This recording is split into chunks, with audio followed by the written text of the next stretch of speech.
kind of getting a double treat. Well, it sounds sort of shrill. Double treat. Daughter, who is working out of D.C. now, been with the government for a zillion years. She's flying up to join them, and she has a son who lives over in New Jersey across the water. So they're all going to get together to spend, today and tomorrow together. And then Tom gets to go, excuse me, John. Tom gets to go to a railroad convention Monday, Tuesday, Wednesday, which he, as you know, if you've heard him, he loves to do because he loves the railroad. That was his life after leaving the military. So we missed them tonight. They should be back next week, and we'll look forward to seeing them back. In the meantime, we will carry on looking forward to the presentation this evening, and looking forward to sitting down and listening to John wax eloquent for us in the emceeing for this evening. So, excuse my interruption. It's probably time for us to crank up and get quiet and be ready for what comes out from up here. Okay, welcome to the party, guys. And I would just say one other thing for us. Sit down and shut up. I do this about every 3 or 4 weeks, and that is just please remind you to be generous with our servers. Our servers are daughters of the owner. So if we don't treat them nice, guess who knows? They'll get kicked out of another place? No, they didn't. No, these guys moved up here, so we came with them. I know. Yeah, so we weren't booted. This is all brand new and nice and clean. We missed the windows and the trees and the creek, but we're glad to have a place to meet. They don't charge us a meeting room service charge, which a lot of the places which have a room that can be closed off, they'd be charging us, and we'd have to go up on the price to come to a meeting, which Tom is just adamant about not doing. He runs it in the red and he funds it out of his pocket, which is very kind and generous. But please do be kind to our servers. Whether you buy a huge meal or a small meal, be nice to them. They appreciate it, and it helps sustain our life in here. So, John, are you ready to do your trick? Yeah.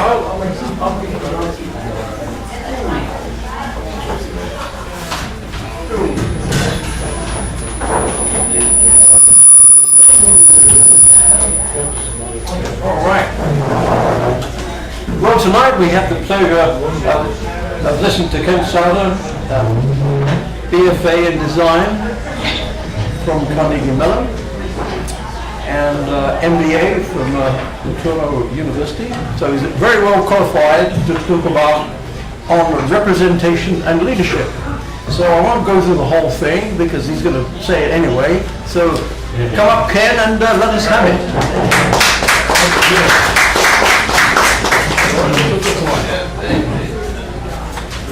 I'll try and move this over a little bit so y'all can see the screen a little bit better. Hope that works. So the reason I picked this subject was I was just kind of thinking about, what could I talk about? And it seems that all governments are based on some kind of representation, Democrat, Republican, socialist, whatever it is. There's some kind of representation. And it seems to me that there's an awful lot of representation that doesn't seem to be working very well. So I thought we'd look into it and see what's going on. So I'm going to start with a little history lesson. First little fact, what representation is. It's the action or fact of one person standing for another. Attorneys do that. When they go to court, they represent someone in court.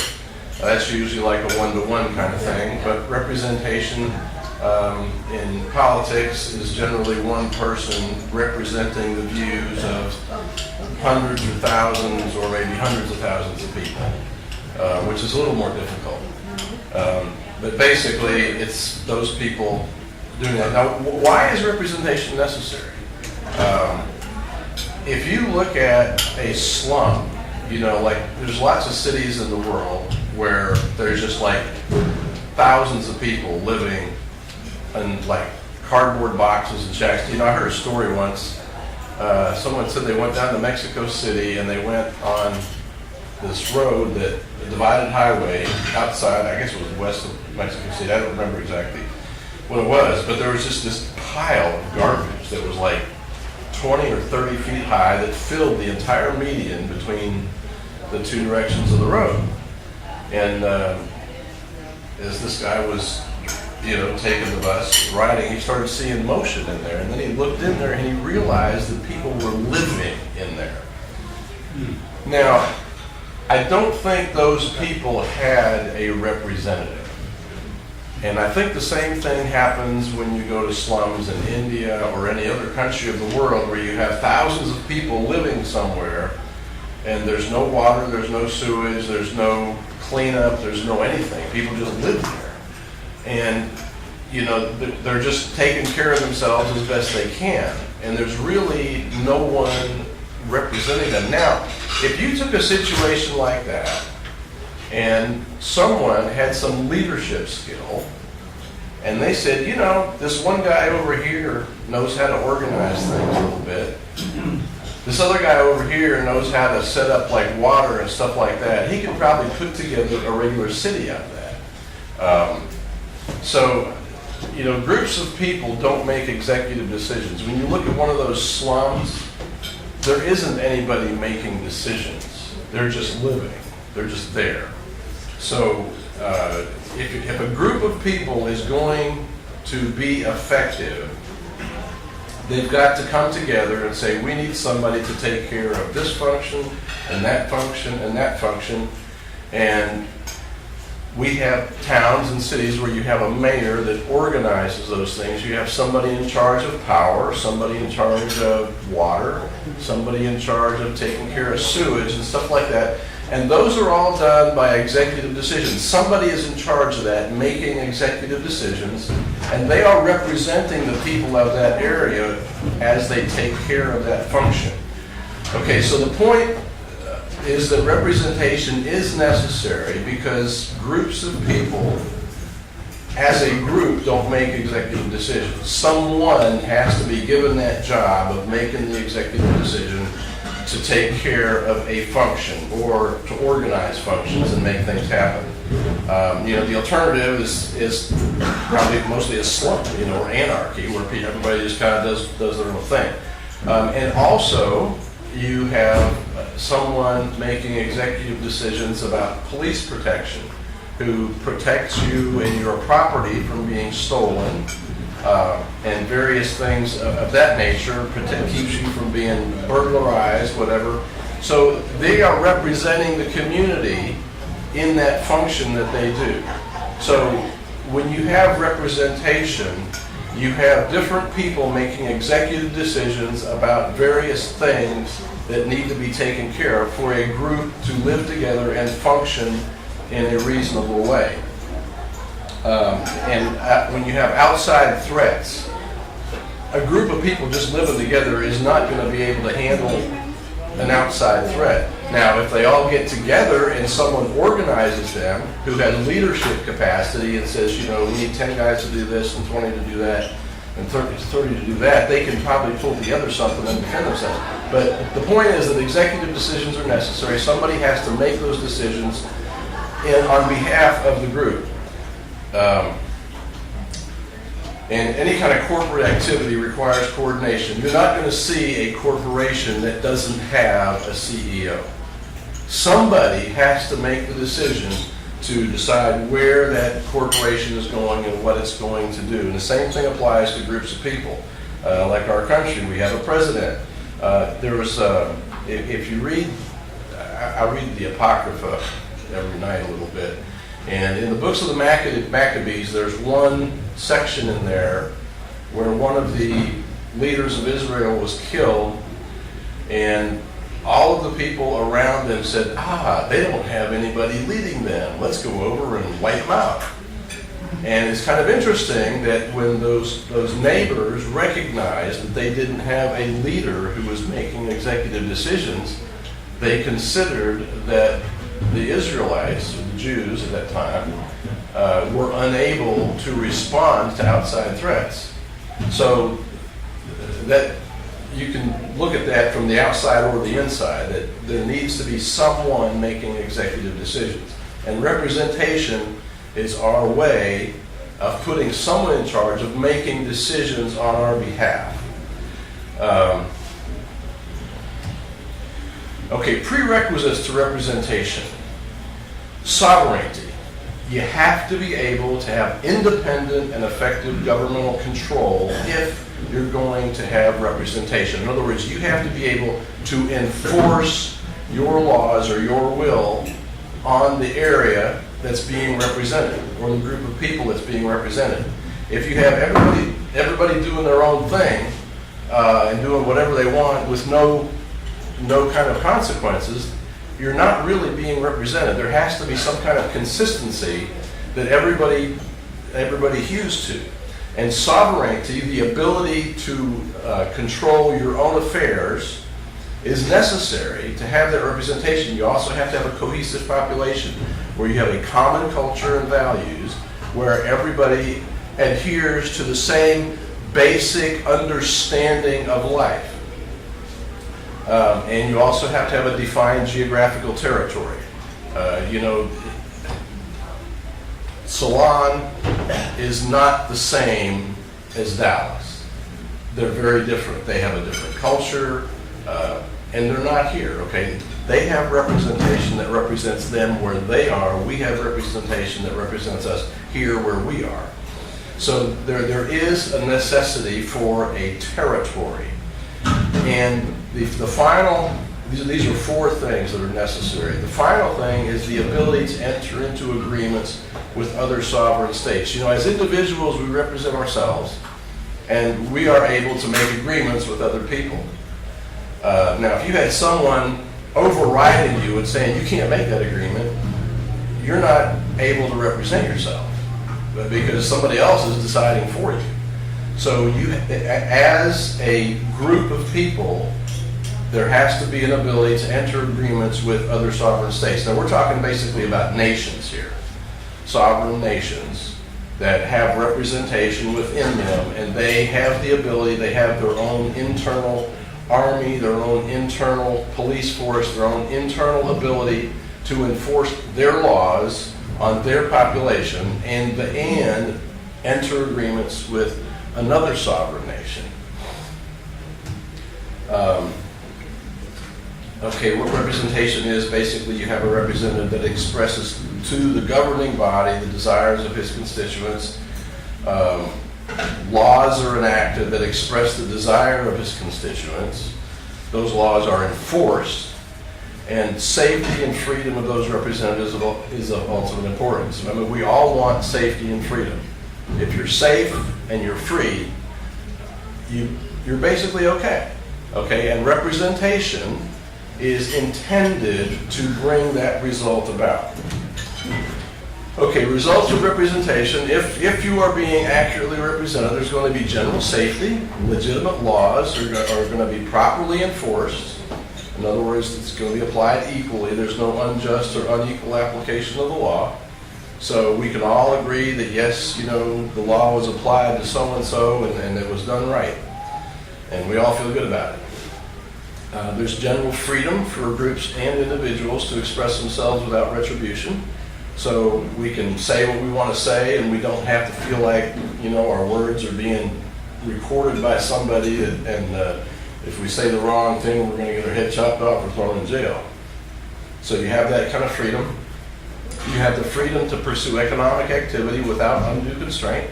If you want to start a business, you can do that. If you want to do a financial transaction with somebody else, you want to invest in something, you're free to do that. There's nothing that restrains you from doing that, other than the laws that have been established to determine how that happens. Your borders are defined and secure. This goes along with the idea of sovereignty and territory. Is in order for representation to happen, there has to be a border that says this area and the people in it are being represented. We have congressional districts. We have cities. with representatives. Anywhere you have representation, there's going to be a territory associated with that representation. And all official communications are in the language of those being represented. And that means that you're able to talk to each other. You're able to communicate. You don't need a translator to have a conversation. So you're all in the same area. You're able to talk to each other, and you're able to communicate. And the common culture of those being represented is protected. That's what law is about. Law defines your culture and what you believe in and the way you think things ought to be done, or the way your group think things ought to be done. And so that common culture is protected. Now, leadership is being able to articulate the wishes, needs, and desires of a group of people and providing direction for the group such that those wishes, needs, and desires are fulfilled. And when we see someone, like this is what Trump was doing during the campaign, he was saying things that people agreed with. And they said, yeah, I mean, I like what this guy is saying, I will follow him, okay? In other words, he was being a leader saying, I'm going to do this. And people said, yes, I want that done. So I'm going to join him, and I'll do whatever he says to get that done because I want that done. Okay, that's where you have agreement. Being able to organize and direct people in a way that accomplishes a great deal more than any individual is able to do. And understanding and collating conflicting desires into a coherent plan of action that benefits everyone. Whenever you represent a lot of people, you're inevitably going to have conflicting desires. People are going to be pulling in all different directions, and you've got to sit down and figure out how to deal with all that. So leadership is like an inherent part of representation, where when you're representing people, you've got to be able to take all of these conflicting things that people want in your area and put them together in a way that where you get laws or policies or whatever that bring about the best result for everybody. Now, the smallest unit of human government is a family. And this is where representation is the best possible world of representation, because you have parents that love their children, and I'm not talking about dysfunctional families, that's a whole other subject. Okay? So if you have parents that love their children, the children don't have a say. I mean, the children have to go along with whatever the parents do. But the parents love the children, and they listen to the children. And so when the children express a desire, the parents will consider that. And they'll incorporate that into the plans they make for the family. So the father or mother, or both, sometimes the father's a leader, sometimes the mother's a leader, sometimes both work together. But the parents, parent or parents, represent the entire family. And that's probably the best representation you'll ever have for another human being, because they love their children and they want the best for their children. So they're going to arrange things so it's best for their children. Now, a family can grow to the size of a village or a clan or a tribe, and there's usually some kind of patriarch or ruling council as the ultimate authority. This is the family growing. And it's kind of interesting when you look at the Bible, it talks about the families of Israel, or the tribes of Israel.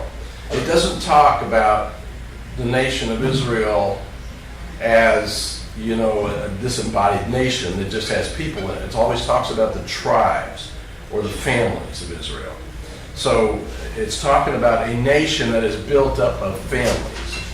And ultimately, I think that's the best kind of representation, when people grow together, they live together, they know each other, they're related, and when there's a representative elected from that group, they're part of the family. So there tends to be better representation there. So that can grow to a fairly large size. In a family, everybody knows everyone to some extent. Desires are generally similar and well understood. You're in the same area, living in the same either domicile or close by. So your interests and your desires are going to be similar. Familial bonds keep the group together. Parental representation is usually accurate and effective. And family rules are usually unwritten but well understood. Everybody knows that, when we get into this situation, our family does, A, B, or C, whatever. And we've all had those things in our families. Now, the next step up from a family would be a tribe. And there is a tribe in Asia that is a very large tribe. It covers areas of Pakistan, India, and Afghanistan. They're a huge tribe. I suspect they're Muslims. But it's all related, okay? So this is a tribe, and there's a familial bond in that area. So they have similar desires. There's usually a chief that makes decisions.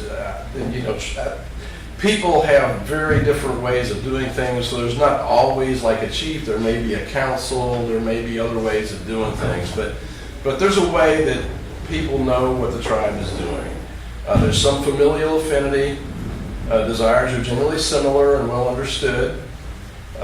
Familial bonds keep the group together. They share a language and a culture. They tend to speak the same language and the same culture. They grow up with the same traditions. So that there's a similarity there. Now, human government goes through a progression, and I didn't have time to get into a real in-depth thing of this. There's probably only about 10,000 books written about it, and I'll never get through them all. But anyway, you start with a family. When two people get together, a man and a woman get together, you naturally have children. That creates a family, and then you end up with a clan or a tribe. And the tribe tends to be an ethnic group that's in a geographic region, and a tribe will tend to have a militia, which would be homegrown warriors. It's like we're all related, we know each other. You mess with my brother, you mess with me. So. Like the men will get together and say, okay, well, we got a threat over here. Somebody's messing with Joe and his wife over here. So let's all get our guns and go over there and take care of it, whatever. So that is a response to a threat. Okay, it's like it's just there under the surface. If a threat arises, the militia gets together and deals with it, and then they go back to their families and take care of things. And then the next step up would be kingdoms. And it's kind of hard to define this real definitively, but from what I've read, a kingdom, you get a tribe or two tribes or three tribes, or you get some tribe moving in from somewhere else or whatever, and somebody decides that hey, I'm going to be king, and let's all pull this together, and they create a kingdom, which tends to be more regional than the tribe. There is a similar culture, and the kingdom tends to have an organized military power. The king is going to have an army to protect himself and his people. So that's more organized. And then kingdoms, if you look through history, you have a kingdom rise over here, and then you get a kingdom rise over here, and one will rise will fall, another one will come over and take over this other one. It's just back and forth all throughout history. And then you have empires, like, there's the Babylonian Empire and the Assyrian Empire, there's all kinds of empires, which tends to be more worldwide, which is going to cover more cultures. It's going to cover a lot of land area, and it's going to impose laws on the entire empire, which creates somewhat of a common culture, although there are numerous cultures in that area that have their own thing going, but they're tied into this empire, and the empire has a supreme military power. Like the Persian Empire, you have Cyrus, Darius, you have Nebuchadnezzar with Babylon, and they went out and they conquered the world or whatever it was, and they just took people from wherever and made them part of the army, and they imposed their culture on these places that they conquered. Now, as far as representation goes, it's not real high up in the hierarchy of thinking about things here. I mean, this is more people just, taking over, I'm running things now, you do what I say, whatever. And in those times, they didn't have electronics and digital stuff like we have now. So you necessarily had to trust people in different areas to take care of things because you didn't have the technology to watch everything they did. You had your spies and you had people out there watching things, but they literally could not watch everything, and they literally could not control absolutely everything. So you had to operate from like a higher level, and as long as people obeyed the basic laws that you put down, it was okay. And representation isn't something that happened a lot there. It wasn't thought about a lot, I don't think there. It was just people living, taking over. You got this empire coming in, oh my God, we got to do what they say now and stuff like that, and you just did it. But you were able to take care of your own affairs. You just had to comply with the laws of the kingdom or the empire. Human government is defined by law. Okay, every family, tribe, nation, whatever, has its own distinct rules and laws. I mean, you go to Germany and they've got their laws. You go to America, we have our laws. You go to France, they have their laws. Zimbabwe has its laws. And every country has a set of laws that define their culture and the way they do things. So a nation, and this is a key point, very key point here. A nation is not defined by the laws on its books. It's defined by the laws it enforces. Okay? So generally, you can assume that if a law is on the books in a nation, that they're going to enforce it. But if you look at the U.S., there's lots of laws on our books that are obviously not being enforced. I mean, we have laws against all kinds of, bad behavior financially in the markets and stuff like that, insider trading and all that kind of stuff. We have laws against, pedophilia and stuff like that. And it's obvious over many, many years that an awful lot of those laws are simply completely ignored or not enforced. And the way you define your nation is by enforcing the laws of your nation. If you don't enforce those laws, your nation is basically saying, we don't care about that law. We wrote it, but we don't really mean it. So you can kind of do whatever you want with regard to that law, and whatever. So that's a very key point. A nation is defined by the laws it enforces. And I'm going to get back to that a little bit later. The purpose of law is to establish standards. Okay, it says we all agree that it's wrong to steal, so we're going to make laws against stealing. We all agree that it's wrong to murder people. You don't have the right to kill anybody, so we're going to make laws against that, and various other things like that that make us feel safe. And say, okay, we have a law against stealing, so I don't have to worry about somebody stealing my stuff. Generally, we don't. And we generally don't have to worry about somebody wanting to murder us, which would be a bit of a concern. If your neighbor was bound and determined to kill you and you knew it, you wouldn't feel very secure. But we know there are laws against that. And we can call the police and say, hey, my neighbor is making these threats to me, so, why don't you go over and arrest him and get rid of that threat? And that can happen. I'm not saying it always does happen, but it can happen. And we have laws that say, this is the way we do things. Okay, so laws establish standards, they maintain order, they resolve disputes. If you've ever gotten into law, you'll find situations where it's very hard to figure out just what is fair. I mean, how do we do this transaction so everybody is treated fairly? It gets really complicated sometimes.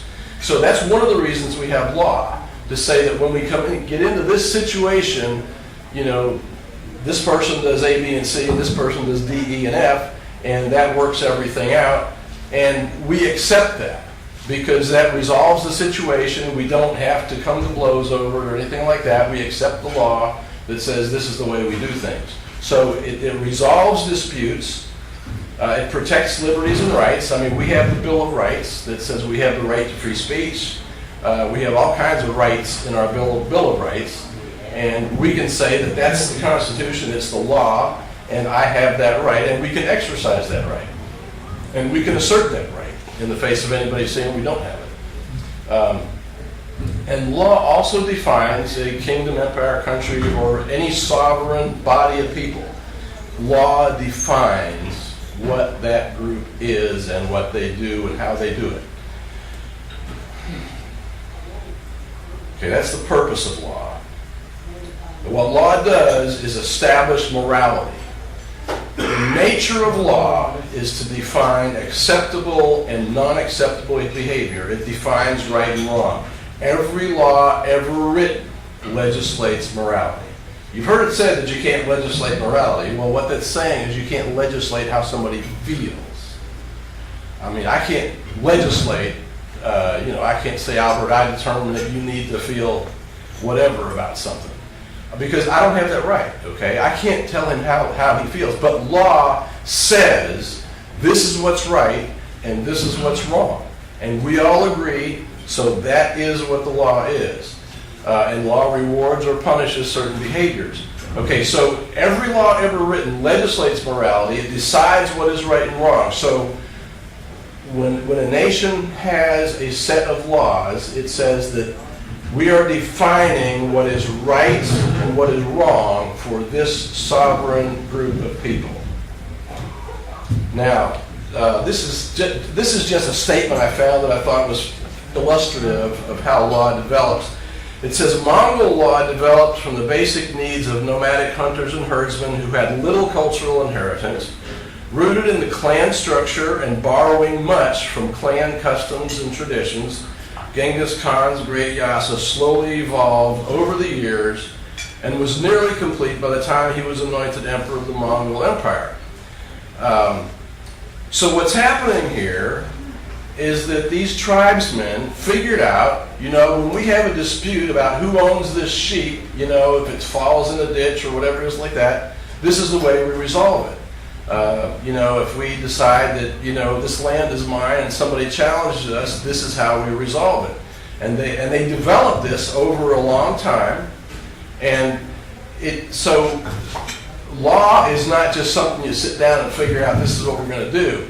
It develops from the way people interact with each other and figure out how to deal with different problems.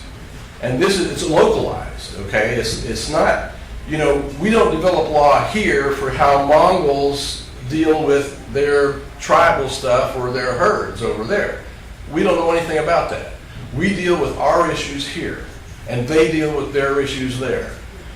So law, again, is localized in a territory, and it defines how people do things and work together. Now, we're getting into foundation of our country. Now, this is a concept, natural law. I think John Locke was probably the biggest proponent of it in the 1600s. But this is a development that steps back and looks at mankind as a whole and says there are certain things about human beings and the way they interact with nature that require certain laws about how we interact with each other. Natural law opposes the idea that moral law is relative or subjective and changeable. It provides, and I'm just going to the second one here, natural law derives from the nature of man and the world. It's discoverable through the use of reason in accord with nature. In other words, we can sit down and look at how people interact and the world around us and say that, it's wrong to murder. It's wrong to abuse children. There's certain fundamental concepts that we can derive just by looking at each other and how we interact in the world we live in and say, these certain things are wrong and these certain things are right. So natural law theory supports universally shared moral principles and norms that raise man above relativism and subjectivism. When everything is relative, I've heard it said that I'm absolutely certain that everything is relative.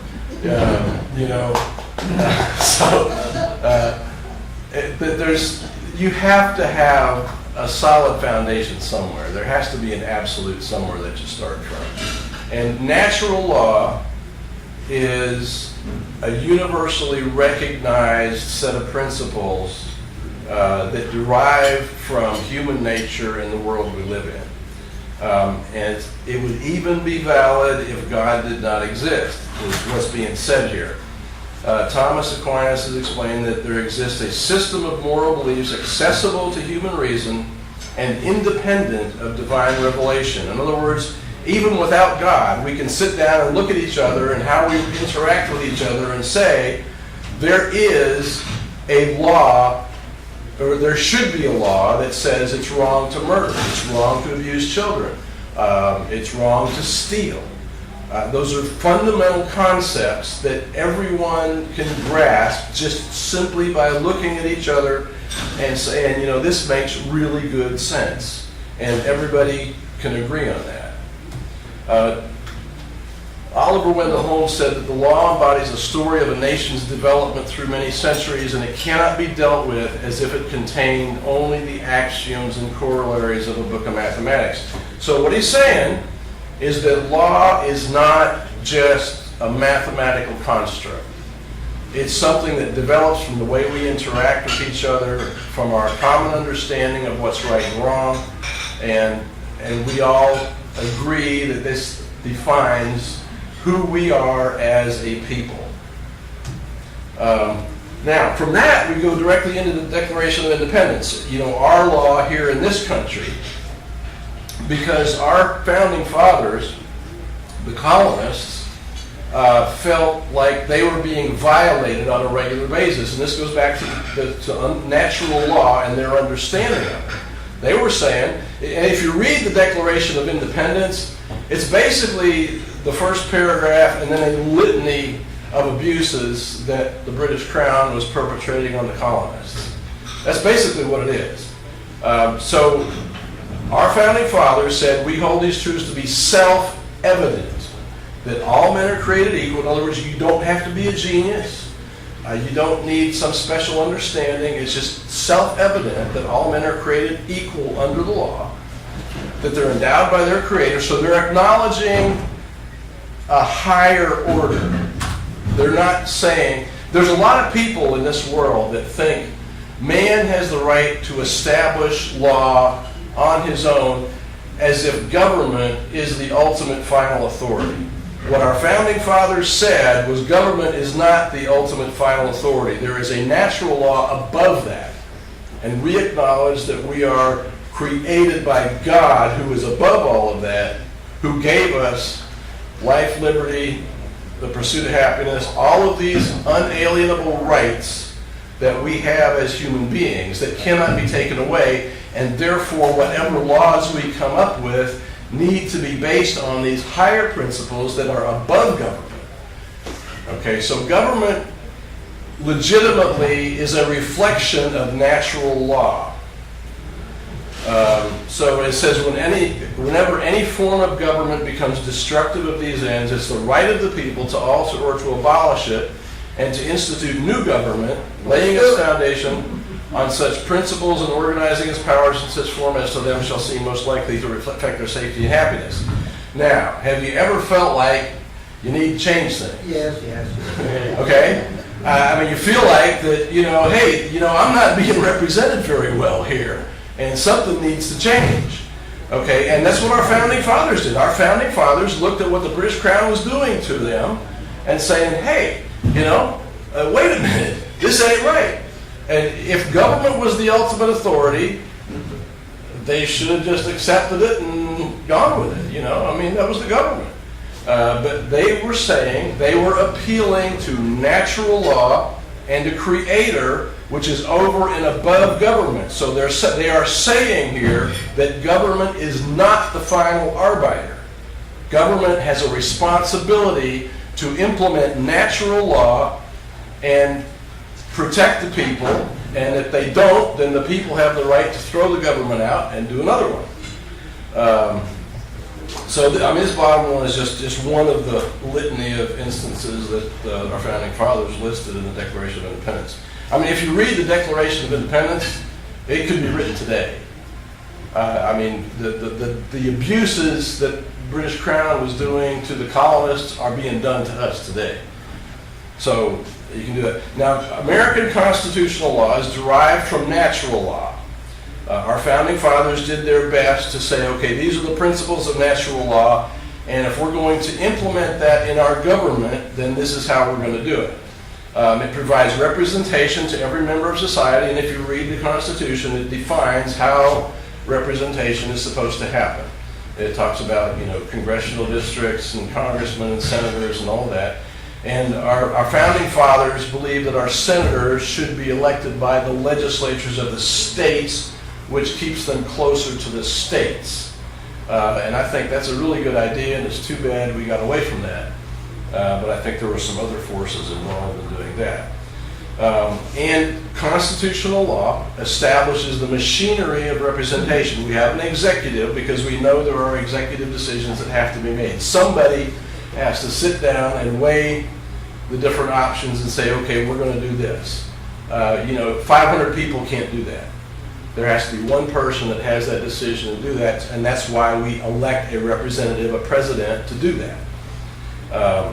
And then we have the legislative function, which is our representatives, Congress and the Senate, which formulates law, and then they provide direct representation. I mean, those are the people that we have direct access to. We talk to our senators or our congressmen, and we let them know this is how we feel, even though they don't always listen. But we tell them what we want. So I am firmly convinced that every congressman and every senator knows exactly how Americans feel about every issue they're dealing with. I'm sure they get plenty of letters and plenty of phone calls and little cards and all kinds of petitions to where they know how many people think this way and how many people think that way and all of that. And it just makes me wonder why they do some of the things they do when they know those things. And then we also have a judiciary, which is to interpret the law. Okay, because whenever you have law, you have interpretation. You can write a law, and then you're going to come into situations where it requires somebody to sit down and say, well, in this situation, how do we do that? Because it's not perfectly clear how to do that. So our founding fathers were very smart people, and they gave us these three branches of government, and they made them equal in power, theoretically. So they would balance one another. So we would have good representation. In other words, there wouldn't be one person deciding that they're going to run things their way and just do whatever they want. Okay, representation at work. Representation always applies to a geographic distribution. Anywhere you find a representative, you're going to find a geographic area that he represents and the people in that area. The laws reflect the values of the people represented. Okay, we're not implementing German law here. We're not implementing Sharia law here. We have American law that represents us. Lawbreakers are apprehended and punished. Everybody understands what the law requires. I mean, none of us are lawyers. Well, some of us are, I guess, but we don't. We don't have to know all of the laws out there. Basically, if we just go about our lives and live a decent life and just respect other people, it's fine.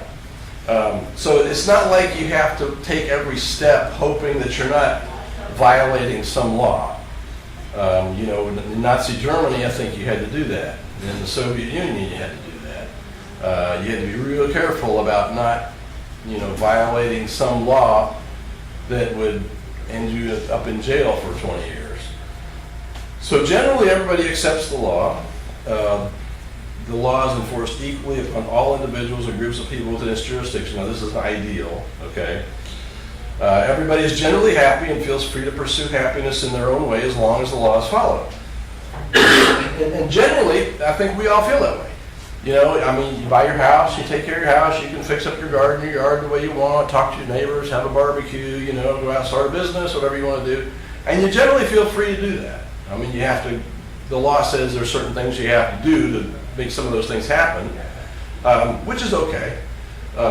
And so we generally do that. nobody enforces laws that are contrary to the basic desires and benefit of those represented. We're going to get into that a little later too. But this is the way representation should be. Now, Edmund Burke said that it ought to be the happiness and glory of a representative to live in the strict... In other words, what he's saying, listen to your constituents. Be very concerned about what they're saying. Make sure you understand what they want, but don't forget that as a representative, you have a responsibility to use your own judgment and your own understanding of things that your constituents don't understand to represent them well. Okay, so this is a representative who understands his constituents, but also understands that, well, I know that they want, you know, this thing to happen over here, but I know that this guy over here is doing everything he can to make that not happen, and they think he's a good guy. So I got to deal with him somehow to make sure he doesn't screw that up for them, even though they think that might be a bad thing. So there's a lot of things about representation which are not simple. You know, when you get into difficult situations, I guess, I don't know, but when you get into positions where you can have a lot of influence, there's a lot of forces that come into play. And it's not always easy to sit down and say, well, I'm just going to do the right thing. You have to sit down and figure out just what the right thing is. And it may not be clear what the right thing is. You may have to really do some heavy thinking about, you know, just what is the right thing in this situation. And that's what Edmund Burke is saying here. Okay, so that's about representation. So since we have representation, why isn't everybody happy? I mean, we should all be just perfectly happy. We got good representation and everybody's having a good time, right? Well, you know, part of the litany of the abuses that were listed in our Declaration of Independence is that, you know, we have a multitude of federal and state offices sending forth swarms of officers to harass our people and eat out their substance. Anybody hear about the IRS? Taxation out of all proportion to its supposed benefits. It seems like, you know, government's answer to just about everything is, you know, more taxes. Fees for everything. You ever notice in the past, you know, 10, 15 years how many fees there are for things that used to be free? You know, I think the IRS has gone back to doing stuff on their own website now, but they used to farm all kinds of things out to third parties. And it's like, you have no recourse. You know, they'll say, well, you just have to deal with them. You know, that's a third party, you know, but this is an obligation with you. I want to talk to you about it, you know? And so that's kind of like pushing representation farther away when they ever do it by third parties all the time. And you know, all these agreements, you know, end user license agreements, you know, 15 pages of legalese, as if you're going to read 15 pages of legalese every time you install a piece of software. You know, so, and we end up getting like little or no response from elected officials for a lot of things. There's all kinds of injustice in the courts. They even pass laws that we're not allowed to see.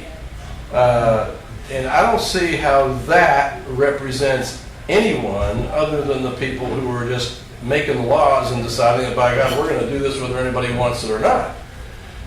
And we can't let them see it because we know they're not going to like it, because that's the only reason they wouldn't let anybody see it, because they know people won't like it. You know, government claims the right of life and death over us.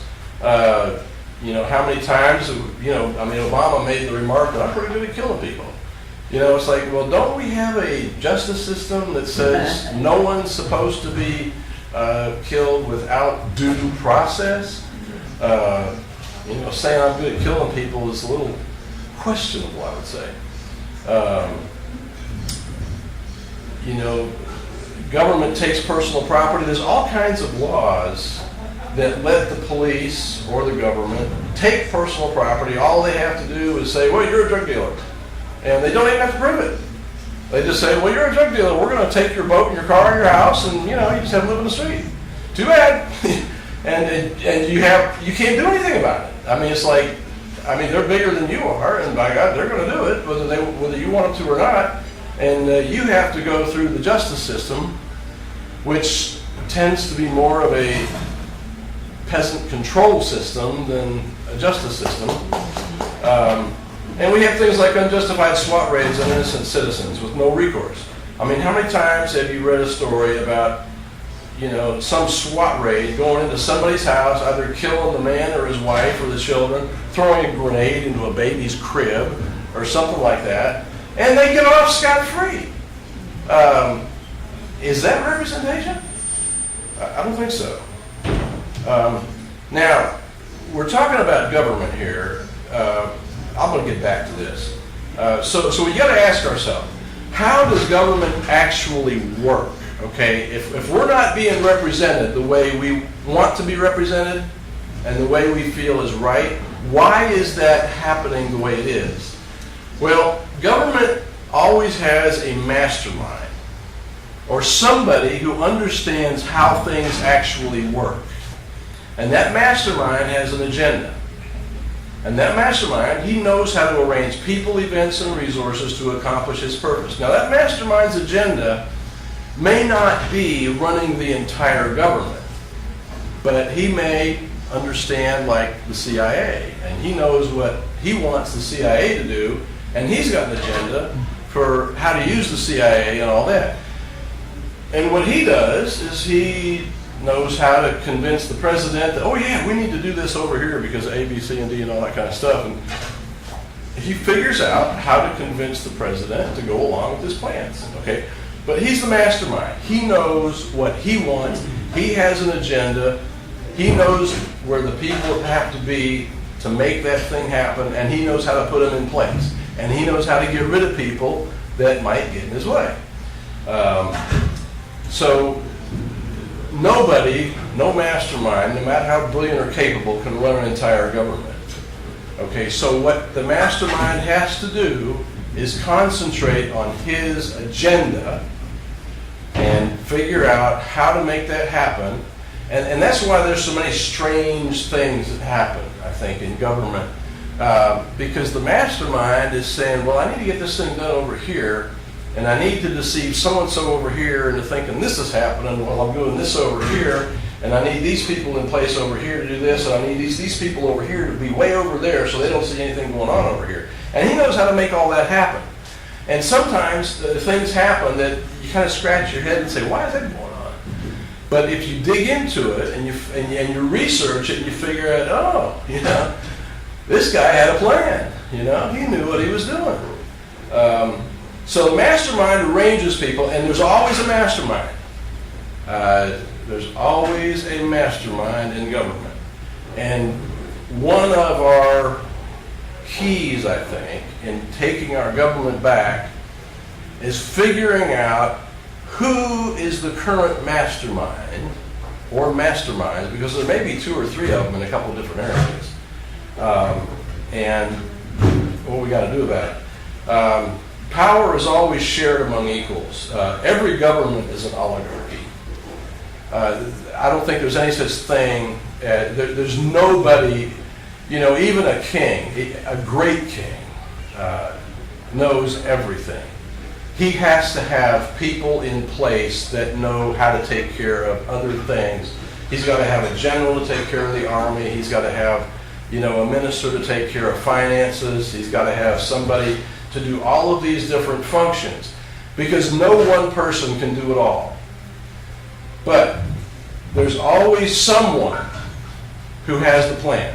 The mastermind has the plan. If the king is his own mastermind, he knows how to put the people in place to accomplish his purpose. And he will know how to protect himself from people that want to take him out. So he's going to figure out the group of people that need to be around him, and that is going to be a group of peers for the most part. I mean, they may have grown up with each other, they may know each other, but he's going to have experts in different areas where they understand how to do these different things. And he's going to know how to arrange them to do that, if he's a good king anyway. But every government is an oligarchy, a group of people.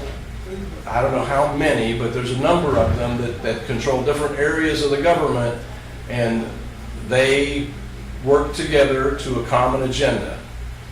And this is something that I think has been true forever. Power always gravitates toward those who desire to control others. So these oligarchs are the people who want to control things. I mean, they will do what it takes to control others. And generally, they will kill, steal, do whatever is necessary to achieve that control. Now here's a few masterminds. In the Wilson administration, which was early 1900s, it was Edward Mandell House. I heard someone at Philosopher's Forum one night talk about Woodrow Wilson, and apparently he'd researched Woodrow Wilson. I asked him if he knew anything about Edward Mandell House, and he said, no, I never heard of him. Well, if you research Edward Mandell House and Woodrow Wilson said Edward Mandell House was his conscience, that he never did anything without consulting Edward Mandell House. And if you research Edward Mandell House, he had an agenda.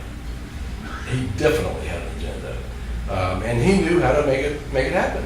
He had worked for like four Texas governors in the governorship in the 1800s, late 1800s, I think. And he decided that he wanted to control a president, and by golly, he did. During the Eisenhower administration, Allen Dulles was the mastermind. He ran the CIA, and he convinced Eisenhower to go along with an awful lot of wicked stuff. Now, in the Kennedy administration, John Kennedy decided to be his own mastermind, and we know what happened to him. And the Johnson administration, I think it was big to resist. I can't swear to this, but I am assuming that every administration has a mastermind. And I think Trump is trying to be his own mastermind, which is very dangerous. But, be that as it may. In the Nixon administration, it was Henry Kissinger, I think, and again, I can't swear to this or prove it to you, but Henry Kissinger had plans, and he had an agenda, and he had a lot of things. I mean, if you read about Henry Kissinger, there was a lot of things that he was running. In the Carter administration, I believe it was Zbigniew Brzezinski. Brzezinski, I think, groomed Carter for the White House. Jimmy Carter came from nowhere, and suddenly he was president. Same thing happened with Bill Clinton. Came from nowhere, just there they were. You just have to wonder what's going on there. In the Reagan administration, I think George Bush was the mastermind. George Herbert Walker. H.W. Bush, that's what I'm saying here. I think the assassination attempt, you can believe what you want, but I think that was arranged by George Bush. And I think it was a message to Reagan. It's like, you do what I say or bad things are going to happen. That's my take on that. In the first Bush administration, George Bush was his own mastermind. And it's kind of interesting that when John Kennedy tried to be his own mastermind, he got assassinated, but when George Bush decided to be his own mastermind, he wasn't assassinated. Which tells me that there is an underlying agenda going on, and if you're aligned with the underlying agenda, you're not going to be bothered very much. But if you happen to go against the underlying agenda, there could be some bad things happening. And I think during the Clinton administration, I think Hillary Clinton was the mastermind. Somebody may prove me wrong. It might have been John Podesta. I don't know. I think John Podesta is one of the current masterminds.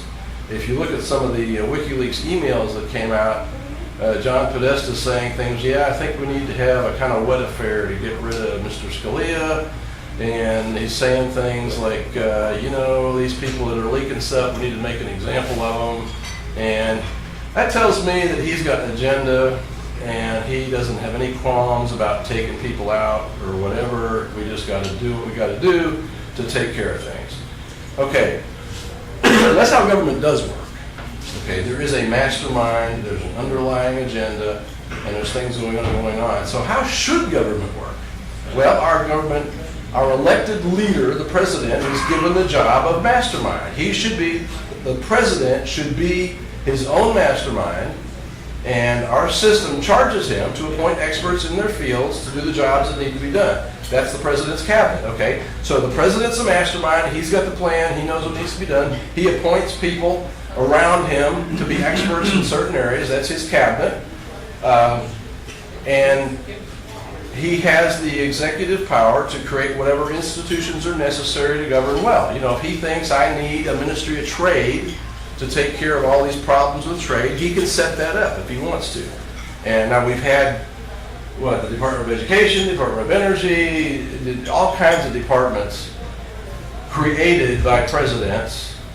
And I don't know about you, but I wonder, do we really need those? It seems like maybe we were doing just fine without them before. Ever since the Department of Education, it seems like education has gone very downhill rather than uphill. So maybe we should get rid of it. I don't know. So that's another issue there. Our system gives the executive the power to do what's necessary. The legislature is supposed to reflect the will of those they represent by passing laws that reflect our will and deleting laws that don't. The executive is officially given the function of carrying out the law. And if our government adheres to natural law, then the laws are going to reflect those principles that are given from above, from natural law that are above government, and it will implement those things, and we will feel like we're being represented. We'll feel like we're being protected. We'll feel like the government is doing the things it needs to do. It's not doing the things it shouldn't do. And everybody's happy. And the people reserve the right to abolish the government if it doesn't follow natural law. That's an extreme response to the situation, but it's a right the Constitution gives us, and our Declaration of Independence gives us, if we don't feel like we're being represented and we feel like we're not going to be represented. So we have the right to abolish it and say, hey, we're going to get rid of you guys and we're going to start over. Okay, now what actually happens, okay? Now, these are a bunch of cliches, but I challenge anybody to prove any of these cliches wrong. Big money buys politicians. Okay? 2,000. Politicians pass laws that favor big money. Okay? I mean, you have like corporatism. I haven't bought the book yet, but there's a book by the name of Corporatism, which talks about, corporations, big corporations, getting in bed with government and saying, we'll pay you guys to pass a law that lets us make all kinds of money. And we can each think of examples where that happens. Corporations just get all these favors, and little guys get crushed. Politicians pass laws that protect the power players. The justice system punishes those who challenge big money.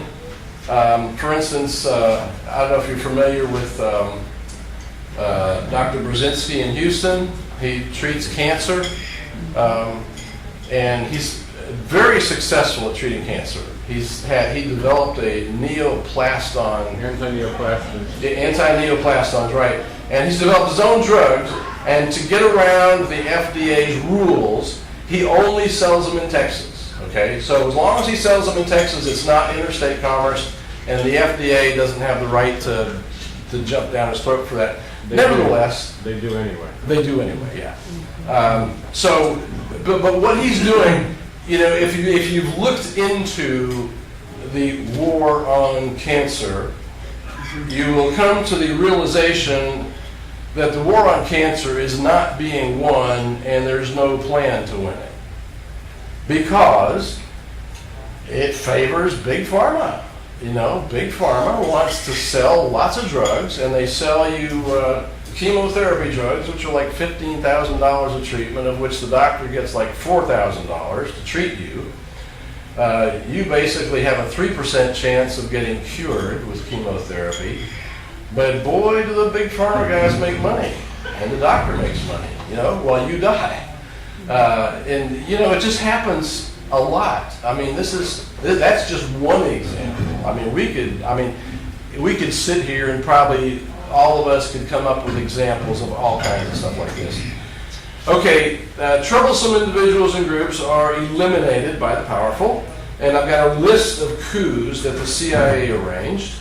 The 53 coup in Iran was because of oil. Mohammad Mossadegh decided that, by God, this is Iran's oil, and we're going to own it. And Allen Dulles said, no, you're not. We're going to own it. And Allen Dulles was able to implement his will. Jacobo Arbenz, or however you pronounce that in Spanish, I don't know. But he was elected by the people in Guatemala in the 1950s, early 1950s, and he wanted to help his people. He really wanted to help his people.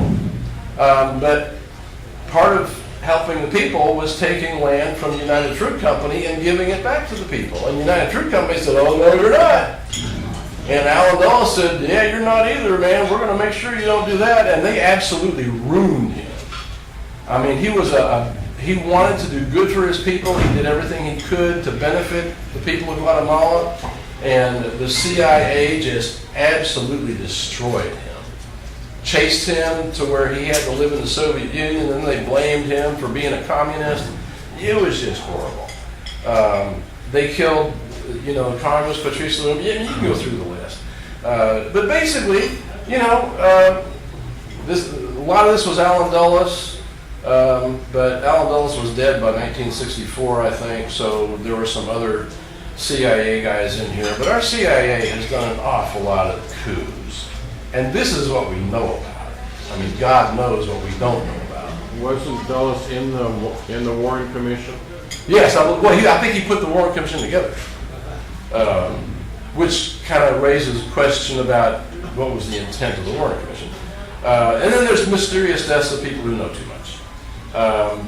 And I think Steve Quill used to have like 130 dead scientists, and I don't think he has a number on there now, but there's a lot of them, hundreds. And I'm giving you the references here if you want to look it up. Holistic doctors. We've had like 60 doctors die in 1 year. Holistic doctors. You'd think holistic doctors would be pretty healthy and they wouldn't die. But there's and bankers. So, it was like, 75 dead over like a year or two? Something like that. Well, I'm afraid it's probably the wrong bankers that are dying. But what really surprised me was that investigative journalists killed since 1992, 1,243. Does anybody see a pattern here?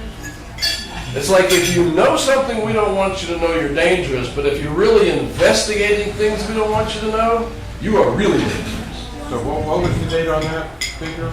I don't know exactly what the date was, but you can go to these references and look them up if you want. But 1,243 investigative journalists killed since 1992. I mean, the one I think about right now is like more. What's his name? Hastings, Mike Hastings. They said he was driving too fast and his car hit a tree, but the engine was found like 100 feet away. How's that happen? So anyway, and then there's a revolving door between industry and government. You just look into the FDA and Big Pharma. I mean, they've got the same executives going back and forth and back and forth. Monsanto doing all kinds of wicked things. I mean, all kinds of stuff happens. And every one of us is aware of a lot of this stuff that happens. And it's obvious that we're not being represented. Okay, how do they do it? Well, they control the levers of power. They control the military, and they put people in the military that are going to do what they want. I mean, they are in positions where they can talk to senators for approving the people that they want and making sure that, people they don't want don't get approved. They're all through corporate America, and not just America, around the world. I mean, multinational corporations are like all over the world. So it's not just our government here that those corporations mess with. They're messing with France and Germany and Italy and, nations in Africa, everybody. I mean, they're, wherever they are, they're messing with people. And they've got people in every branch of government, and in religions. It's kind of interesting. I forget what the actual situation was, but Max Lucado, who was a very well-known evangelical, came up with some very strange statements relative to some recent things that were going on. I forget the exact situation, but it's the kind of thing where you would expect, you know, someone who's religious to say something that's moral and good and whatever, and then they come out with something that's way over here, and you kind of go, huh? And it just makes you wonder, you know, what is your motivation? I mean, what do you really want? So they control the levers of power, and not just the obvious levers of power. They control a lot of religion, they control a lot of industry, and the military. Okay, and then they have deception. I mean, the mainstream media, in case anybody hasn't noticed it, does an awful lot of lying. I mean, CNN has had to retract certain stories and fire like 3 reporters over the past, you know, month or two. And there's other things going on. And science, you know, science is supposed to be based on scientific method where you investigate evidence and you follow the evidence, but we end up with some, you know, there's a logical construct called A is true, therefore anything that contradicts A is false. But inherent in that assumption is that we're not going to look at any evidence that contradicts A because we want A to be true. And there's an awful lot of science that operates that way, like evolution, for example. It's like you can't challenge evolution. I mean, if somebody wants to believe in it, fine. I mean, go ahead. You know, I mean, do whatever it is you want. But if you officially challenge evolution, you're going to lose your job. I mean, you may have the most incontrovertible evidence there is, but you're going to lose your job because you're challenging science. And the same thing with medicine. You know, there's Ty Bollinger or somebody wrote The Medical Mafia. And, you know, it's like, if you don't want to get treated according to our standard protocol, you're wrong. You need to take our medicines and our drugs, and that's what's going to cure you. You know, and if you die, it's your fault. Whereas a lot of us have decided to go the holistic route and say, well, I think I'm going to work on, you know, eating the right things and not taking drugs and exercising and doing healthy things to keep my health up. But it's not according to the standard medical procedure. So that's another way they do it. In military and law enforcement, the federal government has been paying local police forces to take, you know, all kinds of money for military equipment, you know, as long as they agree to do certain things or follow certain protocols. And a couple of big ones here, how it's done, is supranationalism and multiculturalism. These are like the current tools of the elite. Supranationalism. Now this is a really interesting quote. The European Union is the quintessential supranational project. Its official aim, as abundantly described and advocated by the European elites that support it, is the negation of the concept of statehood.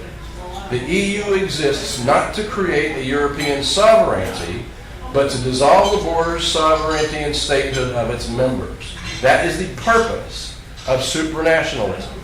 It's not to create a body that represents all of the people of Europe. It's to get rid of the nations of Europe and create a governing body that everybody has to adhere to, whether they like it or not.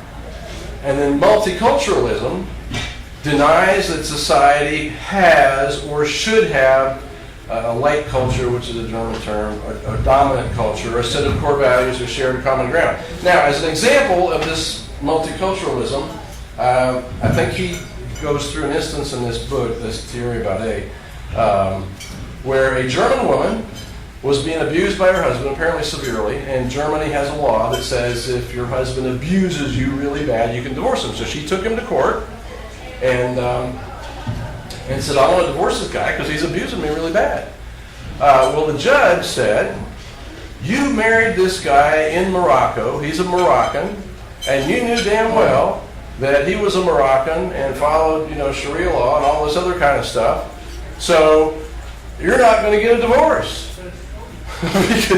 because you married him in Morocco. So now let's stretch that a little bit further. Let's say you have people from 50 different countries living in your country. Let's say Germany. Okay. Well, they treat their women however in some other country over there. And you're supposed to apply those laws in Germany. Their laws for doing financial transactions are like, and this is happening here in this country, where Sharia law terms for doing financial transactions are being implemented here in this country. This is multiculturalism. So you have to ask yourself, who is being represented here? It's not us. I don't agree with Sharia law, and I don't want anything to do with it.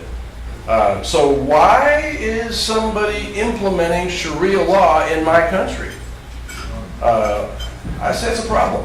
And another issue of this supranationalism is, I don't know if anyone's following this Charlie Gard story. Little baby has a rare disease in England, and the parents are trying to get him out. A hospital in Italy and a hospital in the U.S. have agreed to treat him for free. They've raised almost $2 million to get him out of the country. But the supranational healthcare system of the UK says, no. You can't take him out of here. We need to let him die with dignity. A little baby. Okay, a little helpless baby. They won't let him be treated. And this is what happens with supranationalism, is that when you agree to allow this supranational body to pass laws that you are subject to, you don't have any more representation. You don't have the ability to challenge those laws. You have no legal recourse. And the EU is that way. The EU says we are the Parliament of Europe, and we will, they have representatives going to the Parliament, supposedly representing them. But, if they decide to do something, we're going to do it, and you can't stop us. And those are two examples. Okay, who are they? Well, they are the elites, royal families, the masterminds, corporate heads, religious leaders, like the Pope, and they're Luciferians and Satanists, most of whom, or all of whom, are pedophiles. Possibly Satan himself, I don't know. You can take that however you want it. But it seems that most of these people are pedophiles. When you look into our politicians, I was listening to a talk show once, probably a couple of years ago, Joyce Riley's talk show. She died recently. But she had a guy on who used to be one of the little boys that our senators and congressmen used. And she asked him, how many of our senators, congressmen, and judiciary do you think are pedophiles? And keep in mind, he was there. He was one of the little boys that they used, okay? He said 70%. He said 70% of our senators and congressmen and judiciary and government people are pedophiles. So, those are the people we're dealing with. Okay, who gets help and who gets hurt? Big corporations get big deals, make lots of money. Politicians get lots of money, free vacation, sex, whatever they want. Little boys, little girls, anything they want. Lots of sexual torture of children, infant sacrifice. There's some god-awful things that happen, man. I've read things that would curl your blood. Average citizens are forced to pay more for products and services.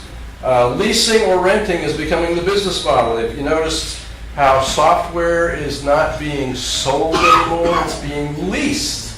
It's like, we don't want you to own anything, we want you to pay us every year. Keep paying us and let us just soak you dry. Okay, they tax breathing if they could. If they found a way to do that, they do that. And the carbon tax. Well, yeah, well, whatever. That's, they put a name on it, whatever. And if you look into water, you will find out that there is a move all across the country, and I think probably all across the world, to sell water rights off to private interests. And all this stuff about bottled water and stuff that started, I don't know, 10 years ago, 15 years ago, whatever, is all part of the trend. It's all a trend to get to where you have to buy water from some corporation. In other words, in order to live, you've got to pay somebody. And that's the model. And if they could tax breathing, they would. They would. Money is becoming the driving force behind government policy in a lot of ways. Public functions are being sold off to private interests. You know, when we have government doing a function, like the government supplies the water, the government supplies the power, like for your city, whatever, you have recourse. You can go to your representatives and say, hey, I don't like what they're doing.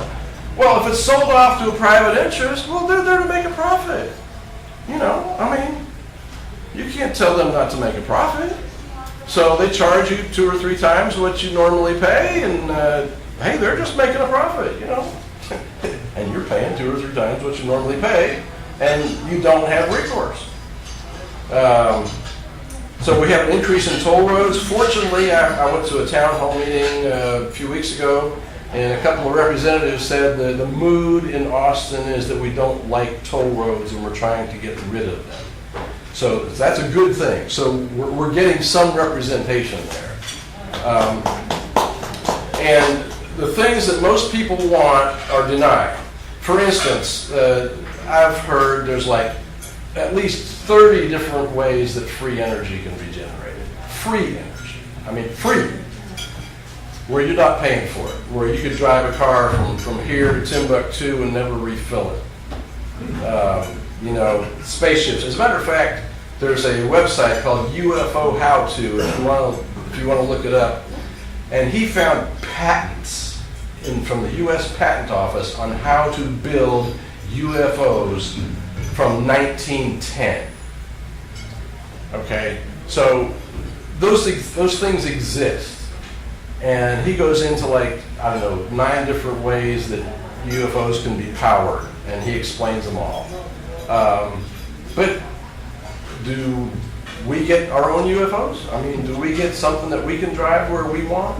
No. You know, space travel's going on. There's all kinds of cancer cures. I mean, you can get on the internet and you can find places where they have all kinds of cures of cancer. But are you going to get it? Maybe, if you work hard enough, but if the government doesn't stop it first. Okay, so the big question of the day is, what do we do about it? Well, the first thing you have to do is you have to acknowledge who the enemy is. The enemy is the power brokers, the people that control things, that run things in all aspects of our life, you know, religious, corporate, military, government, the UN, transnational organizations, the TPP, NAFTA, all that kind of stuff. We have to recognize that the people who came up with that stuff are our enemy. Science hijacked by special interests, global warming. I mean, if you want to believe in global warming, that's fine. But the fact is, climate change is very much a fraud. It's designed to take your money. And if you look at the emails that came out of East Anglia University before the Denmark Climate Conference, I don't know how many years ago that was, 5 or 6 years ago, something like that. I mean, they are discussing how are we going to lie to people to make them believe this stuff. I mean, that was in their emails. And they are one of the premier research institutions for global warming. You know, I'm open to global warming. If you can prove it scientifically, that's fine. But this is, again, where we get the construct that A is true, so anything that challenges A is false. And we're not going to let any evidence come up that challenges A because we don't want to hear about it. So you get that kind of thing to deal with. So you have to deal with that. Recognize that political parties and economic distinctions are irrelevant. Okay, it doesn't matter if they're Republican, Democrat, Socialist, you know, Social Democrat. It doesn't matter what they are. You have to look at what are they doing. Okay, recognize that election fraud and vote fraud are rampant. Okay, these people are the kind of people that will say we can elect anybody we want. And the reason they say that is because they control the voting process. I think Stalin said, maybe somebody else said, I don't care who votes, I care who counts the votes. And if you go to Beverly Harris, blackboxvoting.com, her and well, Laura Presley too. I mean, Laura Presley spoke here. I mean, there's all kinds of electronic voting to where they can turn an election by just flipping a switch and elect whoever they want.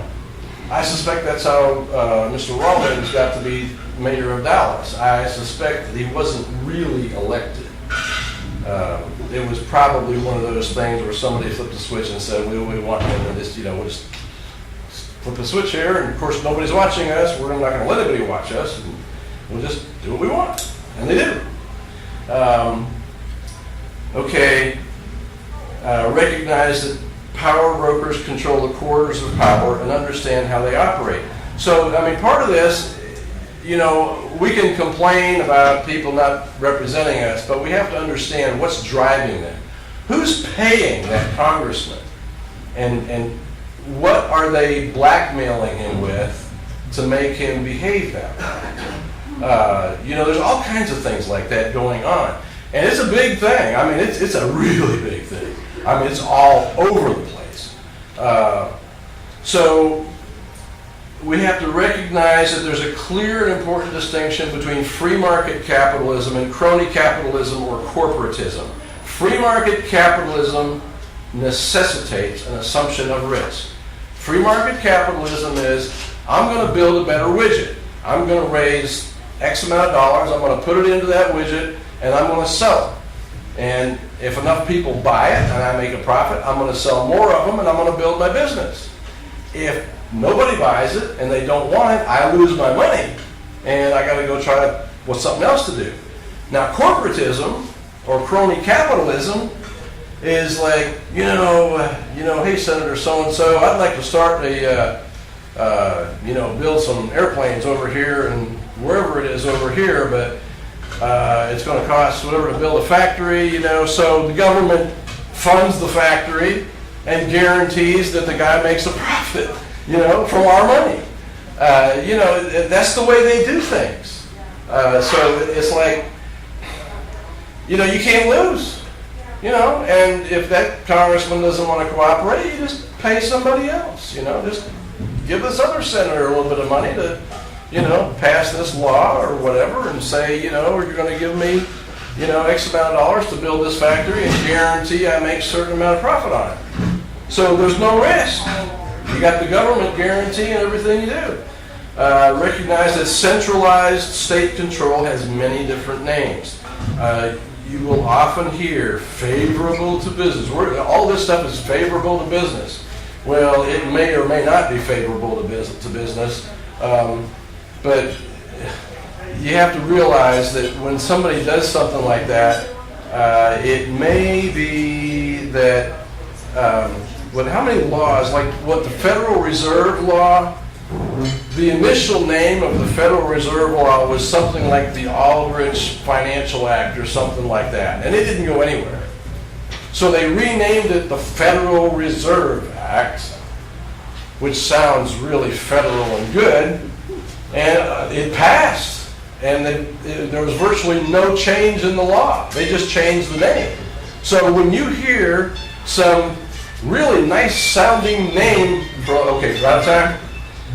So if you hear a nice sounding name, then be very suspicious. And we have to identify groups. And the most important thing is we need to enforce our laws. And recognize that invincible adherence to our common understanding of natural law is the only thing that's going to be able to save us. And there's more like, a nation is defined by the laws it enforces. There's that progression there. We start with the soapbox, we go to the ballot box, we have the jury box, and the last thing is the cartridge box. And just on that point, let me go back up here. This right here is a chart of all the genocides that happened in the 20th century, each of which was preceded by gun control. And you can read through the chart. This is on jpfo.org. You can find it on there. But they tell you... JPFO is an abbreviation for? Jews for the Preservation of Firearms Ownership. But, you know, it lists the law that happened and then the genocide that followed. Every time they take the guns, they kill everybody they took the guns from.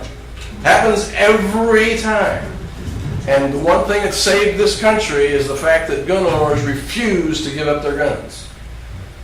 That means we have the ability to enforce our will on them, should they try to do that. So, enforcement, nation is defined by the laws it enforces. These are things that we need to do. And use your rights before you lose them, because they are trying to take them. I guess that's it.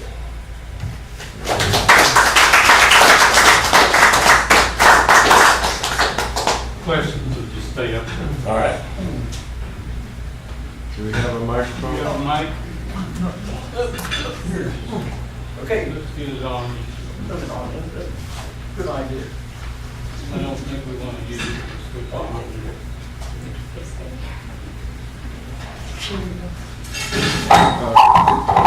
Ken, can you move that back just a little bit?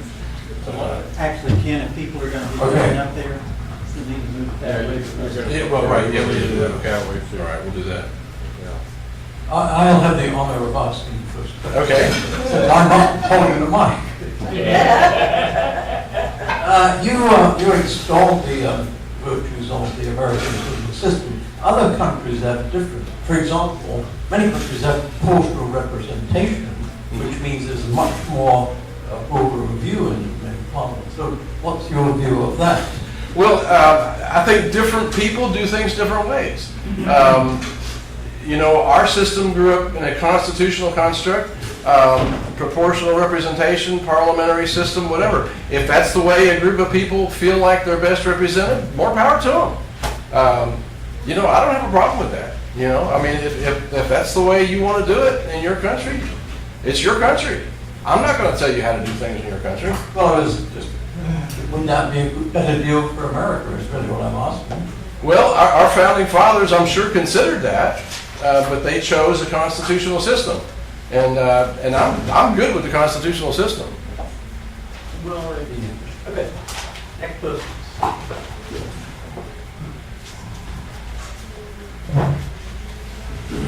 One kind of point you made was we all want safety and freedom. I'm going to contest that. Okay. I would rather say that there is a segment who do not wish safety and freedom to be the norm because it gives them opportunities for control. What is your response? Well, I don't know how you get control out of that. I mean, we all want to be safe and free. But that's what I'm challenging, so you can't defend Well, that so you're statement. saying you don't want to be safe? I mean, you want somebody threatening you? Sociopaths, psychopaths thrive in a situation where they can be predatory. Well, right. That is contrary to safety and freedom. Well, that is contrary to safety and freedom, and they are the predators we need to enforce the law on and put They them don't away. want the safety and freedom. They That's don't what want I'm those saying. laws. Well, that's fine, but I mean, a sociopath or a psychopath is a danger to society. And I don't think a danger to society or someone who makes it a point to be a danger to society needs to be protected. Those people need to be put away. The rest of us want safety and freedom. And we have these forfeiture laws now where you can be suspected of being a drug dealer and you can lose your property. And that is not safety and freedom. No, it's not. It's not. I think that law is unconstitutional. And hopefully, within the next few years, if we get some strict constitutionalist Supreme Court judges, some of those laws are going to get struck down. That would be good, but I'm just saying, I'm just bringing up, I'm nitpicking because when you make a statement like that, a universal statement like that, I'm saying it's not necessarily always true. Well, it's hard to be absolutely accurate in every statement you make, comprehensively. I don't claim to be able to do that. You have us. You have us out here to question you on that. Okay. Second point real quick is you said law defines your culture. Mhm. I would put it to you, it could go the other way, that the culture defines the laws. Well, it's back and forth. It's back and forth. The culture develops the law, and then the law describes the culture, and then that's what's imposed. You had on there that one person, you like aligned one person with one president. Mm-hmm. Are you open to, like, there's a group? Oh, yeah. Oh, yeah. It's like, maybe like right now, I'm not a perfect person to speak about this, but you look at, what was it, the Koch's? Koch brothers? Koch brothers, whatever. Koch, big pharma representatives. Dallas, I grew up in Dallas, I was born here. They always talked about the white businessmen that sit in a room up in the Petroleum Club downtown Dallas that ran Stemmons, Thornton. Do we not have that now in Washington? I would not be surprised to see that. I would expect that to be the case. I mean, just think about the way people are. You've got, $10 billion, you never have to worry about money. You got a bunch of businesses and stuff like that. And, you have an exalted opinion of yourself since you're so smart and so rich. And all these peons out there really need somebody to tell them how to do things or whatever. So let's all get together and decide how to do things. And this is kind of with it. What was it? How many $1 billion did it take to elect this last president? It wasn't my $25. Was it your $25 donation to fund or? Well, Trump got an awful lot of $25 donations. A lot. Of them. He got a lot of them. He got more than Hillary did. Right. A lot more. So I appreciate that, and thank you for the lesson.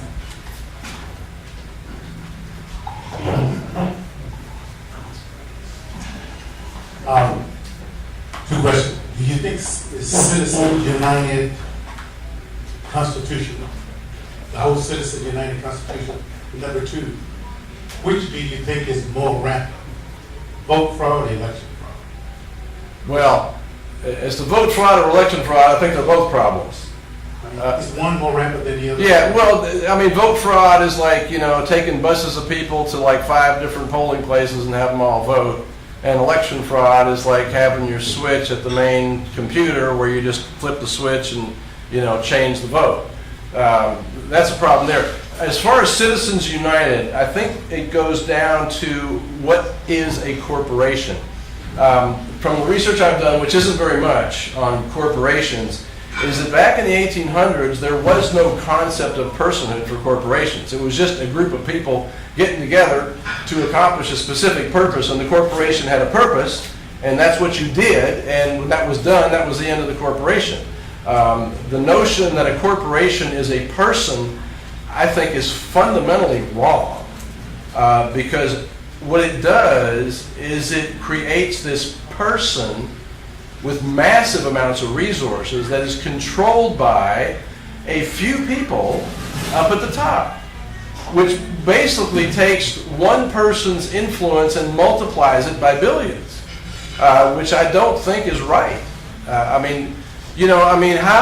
does a group of people fight a corporation with billions of dollars that can hire its own police force or army?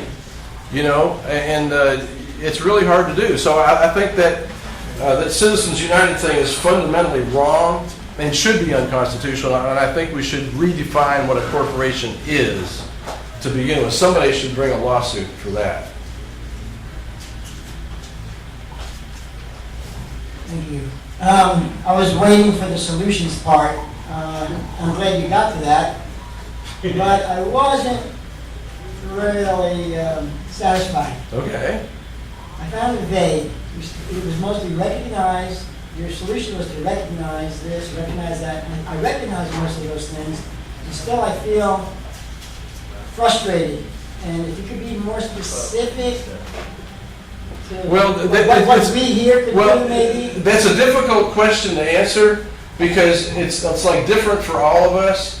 And, you know, I go back to the fact that people over our history and throughout history would say things that needed to be said, and they would be like a voice in the wilderness, okay? I mean, and they could not see any effect that what they said had. Yet, when enough of those people say things, and it accumulates over time, I mean, we're at a point now where a lot of the things that those people said are being implemented, and we are actually seeing some changes. So, I understand the frustration. I feel it the same way. You know, it's like, you know, how do I flip an elephant on its back? Well, I don't know. I'm going to have to sit here and think about it, you know. But we have, the first step is to recognize what the problem is and that we need to do something about it. And, you know, our founding fathers were fighting the greatest military power in the entire world when they wrote the Declaration of Independence. They did not have a guarantee that they were going to succeed, and we don't have a guarantee that we're going to succeed. But if we decide that we're going to fight, and we're going to fight everything with everything we can, and we're going to expose these people, you know. Since Trump has been in office, I've heard there are like 10,000 arrests of pedophiles across this nation. That didn't happen under Obama or Bush or Clinton or Bush 1 or even Reagan. It didn't happen then, but it's happening now. And most of these people are pedophiles. And if we arrested all of the pedophiles that are in our government, We'd need a new Congress. we'd have a new Congress. I mean, we would. And if we did that, that would be a message to anybody else that wants to do that. And I think that's how they control a lot of these people, because they've got, if you read the Franklin scandal, I forget who wrote it, but... John DeCamp. No, it wasn't. No, that was the Franklin cover-up. The Franklin scandal was written by somebody else. But one of the characters in there is a photographer who went to these sex parties with the kids and videotaped all of the congressmen and senators doing all this stuff. So, you know, and it makes you ask the question, okay, who is controlling all these videos? Who decides when to release one of these videos to take the congressman down? But anyway, there's a lot of questions like that. But if we arrested all the pedophiles, I mean, we would be starting with like virtually a clean slate, I think. I can't arrest a pedophile, but you did say something very specific. I don't know if you even noticed it, but you said maybe we should speak more, or do we need to be more brave in challenging power? I mean, that's the only thing that I found next level beyond. Well, we need to challenge power. We need to. And you know, I'm in a little tiff with the IRS right now. So do you recommend you be more outspoken? Well, be outspoken, stand on your rights, understand what the law says, and stand on it. And, you know, and sometimes it's like, you know, well, if I go through with this, I could end up getting crushed. I mean, I'm fighting the IRS right now, and they could slap me with some pretty severe judgments. But I believe I'm right. I'm following the law. I'm doing exactly what the law says. And if they go to court and they say that I'm not doing what the law says, they are subject to 5 years in jail, because that's what the law says. So, but anyway, that's, you know, but, you know, it's not something you do lightly, okay? I mean, not everybody is going to challenge the IRS. But, you know, whatever your thing is, you know, if 10,000 of us challenge the IRS, and I think there's more than that are doing it now, you know, there's not going to be a white horse. You know, however, whatever you think about Trump, I think, you know, as close as we're ever going to get to a hero on a white horse coming in and destroying the enemy, Trump is it. But he ain't going to do it by himself, even if you agree with that. It's going to take all the rest of us. So, you know, one guy ain't going to do it. But if all of us little ants stand up as courageously as we can and bite the monster as hard as we can in the area that we can bite it, we're going to kill it. we're going to kill it. But it's going to take all of us ants courageously standing up in our little sphere of influence and biting that monster. You mentioned and showed on the screen these people like Brzezinski and others who are behind the presidents and feeding information and directions to them. But don't you think that they are just mere spokesmen for a much more organized, much larger international group that really runs all governments? I believe that's true. When you get into these things, like I'm reading David Talbot's book, The Devil's Chessboard, which is about Allen Dulles and the CIA, and boy, there's a lot of wickedness there, let me tell you. But you have to wonder, there seems to be a real consistency in the goals that these people are bringing about. And I cannot believe that it's not organized somewhere. I remember when I was a kid back in the 60s watching TV and noticing a steady deterioration in the morality on TV. It seemed like it was always going the same way, almost like it was organized. And I thought, nah, nobody's big enough to do that. But when you start researching it, it's happening. And there are people that sit down in meetings and they decide how they're going to do it. And I believe that with all the pedophilia going on, if you understand Satan to be evil, his favorite thing is destroying innocence. And what's more innocent than a young child? And there's a lot of that goes on. And that's the kind of thing that makes me mad enough to kill. Somebody else. You want to stop? He's always talking. He's got a building right. Yeah, this, I want to get back to one of the statistics you used a few minutes ago. Did I understand you to say that President Trump, he's arresting, his administration, arresting and prosecuting more Pedophiles. Yes. Oh, yes. Since January, they have arrested like 10,000 pedophiles. Now, is that the Justice Department? Well, the Justice Department's doing it, I think, yeah. Yeah, okay. I'd like to read up on more of this. What are some of your sources? Is it just a well, one thing you'll notice is that the major media never talks about that. They never talk about it. And you can dig around on the internet and you're not going to find a lot about it. But you'll find some things about it. The previous two administrations kind of ignored that? They ignored it. George Bush, Obama, Clinton, all of them ignored it. Well, Clinton, Hillary and Bill Clinton went to, took the Lolita Express to Jeffrey Epstein's island, his pedophile island. And I suspect that, I wouldn't be surprised if George Bush did too.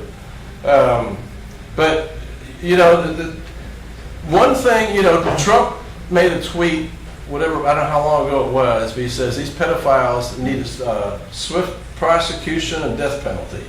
And I'm all on board with that. I'm on board with that. I mean, pedophiles, we need to hang them by the neck until dead. And we need to get people in Congress and the Senate that are doing this stuff and hang them by the neck until dead.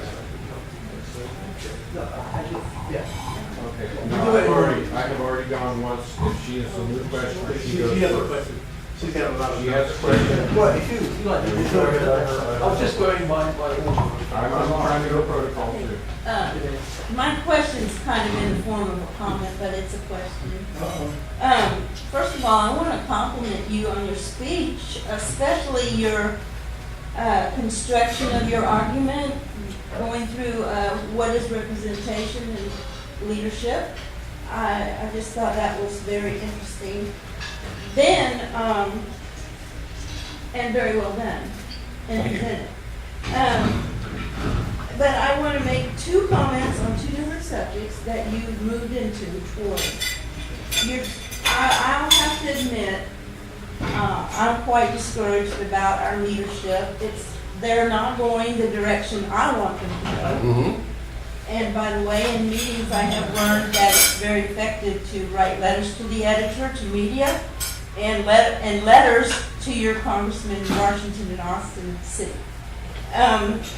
But on the subject of climate change, my philosophy is I don't have to talk about world global warming or climate change, but I can go local and look at trends and what they say about the local weathers.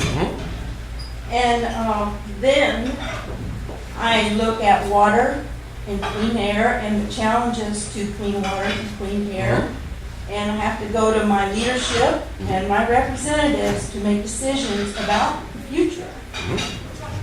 And so I just want to say about climate change, they're looking at CO2 in the atmosphere and where that is coming from, those greenhouse gases. So anyway, I bring it down to local. I have no problem. I have one more Go ahead. point, and then I want you to say what you're thinking. Go ahead. When it comes to the question of election fraud or voter fraud, I think that this comes about more in processes like gerrymandering and in processes like not enough people are getting to the polls and the voting places to vote, and we sometimes have an amazing small percentage of people voting. Hence, you can sway the vote one way or another during the 12-hour voting time. I believe it looks that way. Yeah. So it's kind of more in the process, and yes, you're right, people control it. And so I do think that needs addressing, but I have a different take than you. Okay, that's okay. So I'm done. Okay. Thank you. Well, as far as climate change, if somebody wants to believe in it, that's fine. I got no issue with that. I just want an open discussion where we consider all of the evidence. And one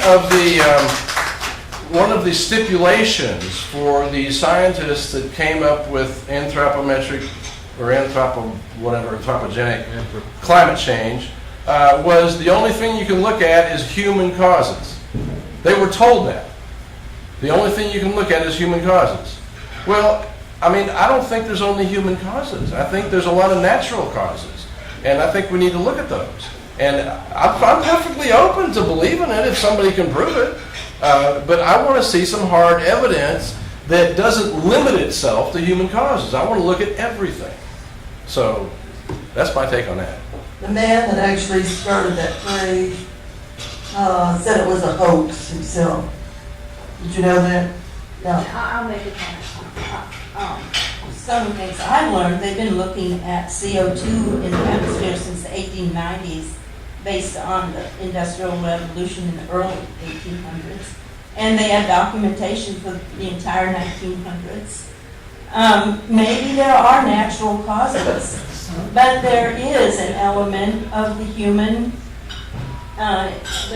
factor of what's contributing to the whole process. Well, that may be. It's okay. But when you get people like Jerry Brown insisting that they regulate cow flatulence to control global warming, I have to ask some real serious questions about what are we trying to do here?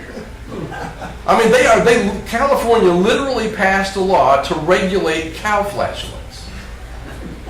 And how would you do that? That's a good question. That's a really good question. I can't control mine. It's just like, you gotta really want to, put a pack on the cow and a cork in his backside. I don't know. How many cows do you have? But but when you come up with laws like that, I have to ask, what is going on here? What is really going on? Well, this is completely diverted what I was going to ask as a question. The cows have, yes. Don't make this smelly.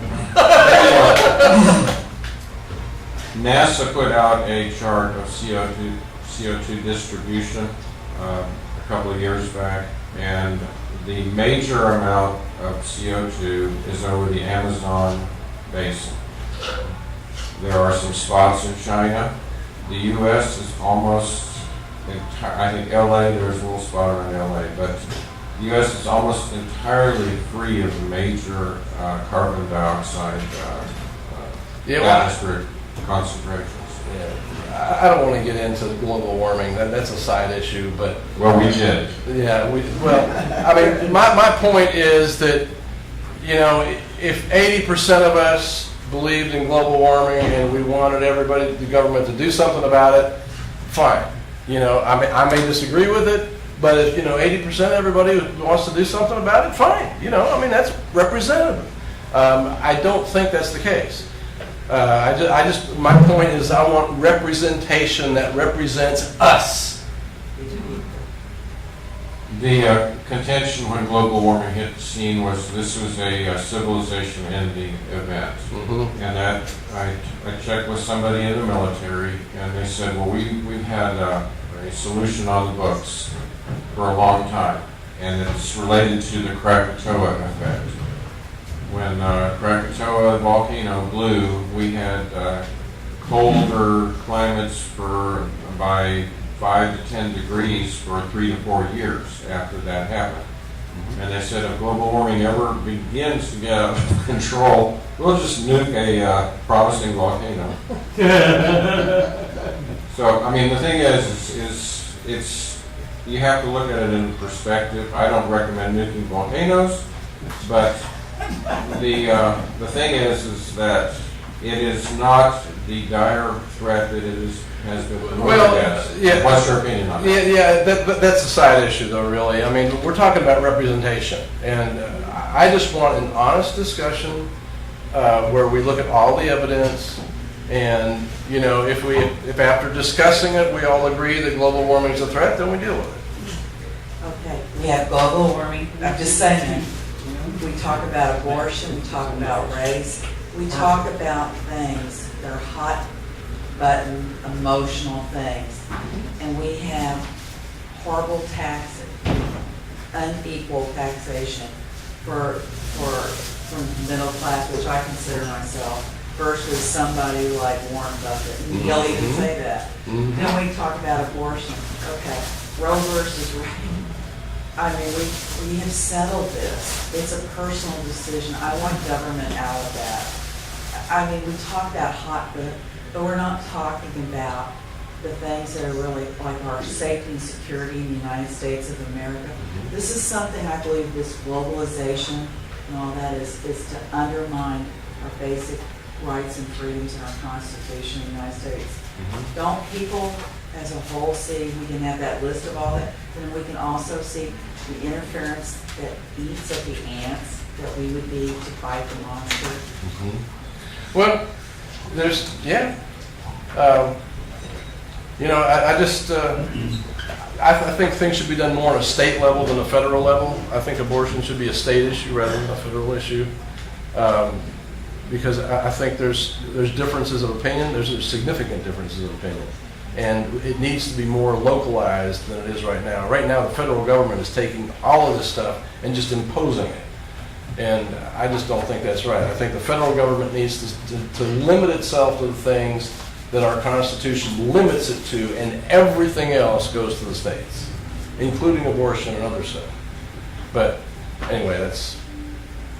I'm going to bring up something I think is kind of basic to this subject. I think you agree it's on topic. I want your take on it, democracy versus the constitutional republic, because democracy is held up as what we are. Yeah, well, democracy, especially by communists right now. Yeah, democracy is mob rule. Democracy is the 51% deciding how they want the 100% to act. And that's it. Constitution says that there are certain laws that we have to follow, so no matter how we vote, we have to follow those laws. Okay, I'm told it's now our turn to say our piece. Right. So the first person that wishes to contradict or have to find a speaker. There you go. Albert, you're right. Albert just wasted his time. This is made for narrow people here. He knew, no announcement. Well, I didn't take notes this time. I would have had a cramp in my hands had I done that. It was a very stimulating presentation. Be quiet now. I get the right to my 5 minutes. I want to touch climate change because it touches the issue of how manipulated human consciousness is to force us to go into these different directions. Number one, I think the whole concept of greenhouse gases is BS. There were some students, and I saw a little, you can find this on YouTube, they took a little chamber and they put this kind of gas in it, and that kind of gas, and that kind of gas, and they put the same amount of light energy into all of them, and they found, well, methane goes up a little bit more than this, so yeah, that's a greenhouse gas, but methane is just a fraction of the amount of gas in the atmosphere. And the same with CO2. And there are these people who are saying, oh, it's going up 400 parts per million, the CO2 content of our atmosphere. Well, what they don't do when they look at this little graph is go back far enough to see when it's been up to 15,000 parts per million. 400 is nothing. And it's not a greenhouse gas.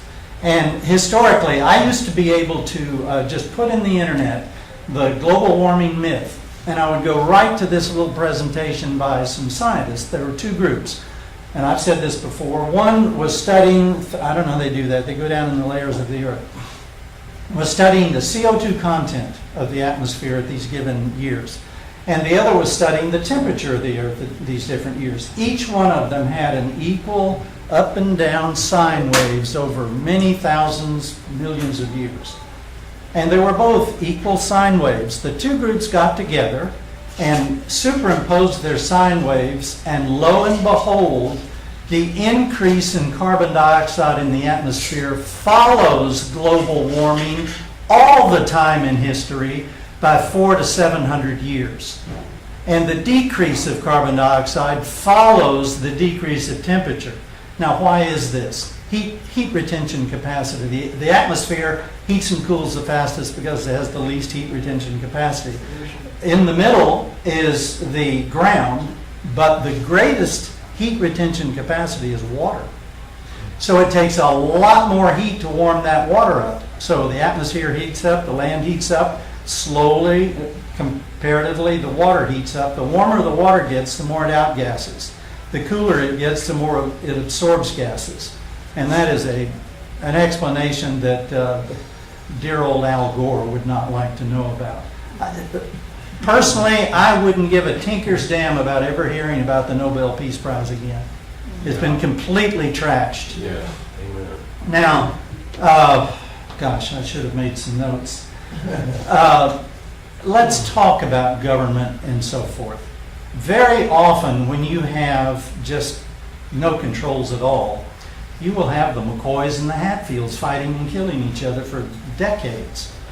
That's what they had in Libya with two warring tribes that were constantly fighting each other, and it was the most tumultuous and the poorest country in Africa until this ruling dictator Gaddafi came in and said, we're going to stop this.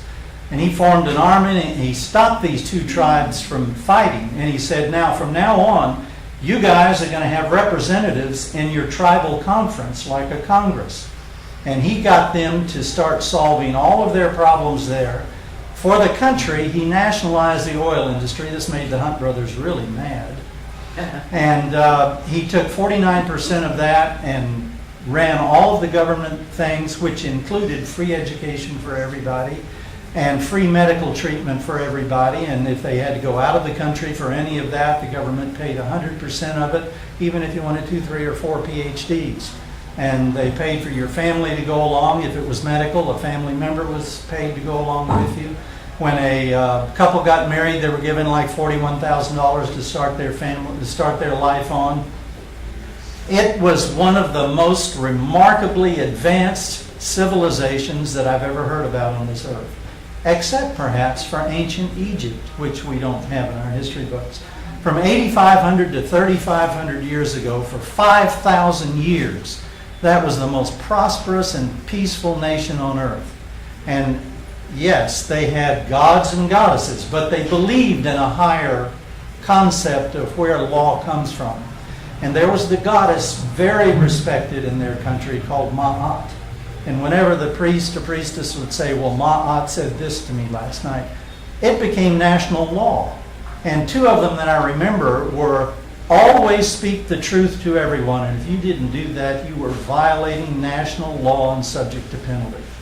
always treat everyone in a kindly manner was a national law. Because of that, they had extreme peace and prosperity for 5,000 years.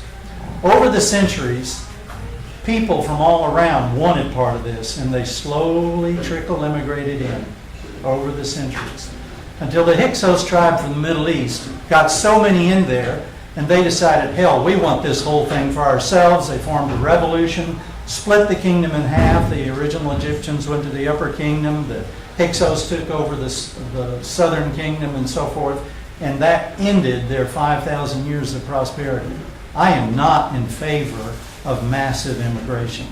And I think that we have principles in this country that we need to protect and not allow those kinds of people, that, like you have mentioned today, to come into this country whose total ideals, their total concept of God, or whatever they want to call it, is contrary to everything this country was founded upon. Yuri Bezmenov, and I've mentioned him before, Bezmenov, look him up at YouTube interviews, was a Russian agent involved in trying to infiltrate into India to convert it to communism. The first 15 to 20 years of their project, when they target a country, is to tear down the moral fiber in that country. And he said in Moscow, they were just astounded that in the United States it only took 10 years. And that is exactly why our moral fiber is down. I go on the internet now on YouTube because there are a lot of fun things and some funny things and some very informative things. But so many of the young people putting these little blogs up are using vile language constantly, as if it's normal parlance. That's part of what's happened to us. And I'm very, very sorry to see that. And there was the Guggenheim Foundation years ago brought together a bunch of top educators in the United States to design a system they called outcome-based education. And they started implementing these in the school systems around the country. And an Oregon legislator found out about it and saw what was happening in his state, and he wrote a book called Outcome-Based Education. Go get a copy and read it. They stopped teaching critical analytical thinking. They teach you to be a drone to fit in that slot or that slot or that slot, basically. And that goes right along part and parcel with the tearing down of the moral fiber of a nation. This is part of the same communistic way of getting total control over a people. When you have a people who do not stand up independently like Americans were taught to do by their founding fathers, then you have drones. You have little sheep who are herded here and there. And when the numbers get massive of these people, they don't have any control, because the more massive they get, the less that one voice that's thinking is not heard in that huge crowd of people. If we could only get back to our New England type of town hall meetings, where you could stand up and be heard amongst your neighbors and have laws passed on the local level and then on up from there. That's what we need, is the individuals who are involved and representative.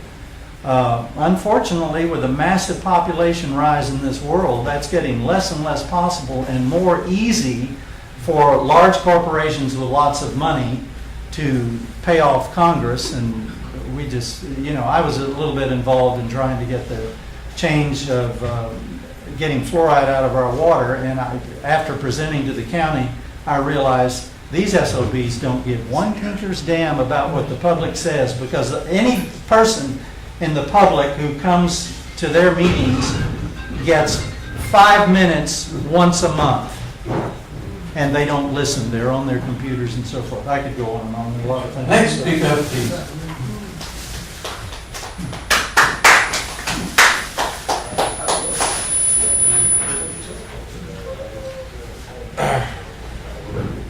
And Albert wasn't kidding. He could go on and on. I will try not to. All right, Albert. Not just emulate. We hold these truths to be self-evident. But are they really self-evident? What's going on? I just want to. Oh. are they really self-evident? Irving Kristol, you might call him the father of neoconservatism, a Trotskyite. He said that there is no philosophical basis for individual liberty. And this is the type of challenge that you face when you are trying to use reason as the only guide for your liberty. And I think that we need to go back historically a little bit. Prince Henry became King Henry after an unfortunate hunting accident of his brother. They were both sons of Duke William, that England barely ever has forgiven, if ever forgiven, for coming in and conquering them, that damnable Norman. So Henry had a problem of leadership, since we were speaking of leadership, in that no one believed he was a legitimate king. They believed he'd murdered his brother. And Henry was maintaining, hey guys, I'm a good Christian king.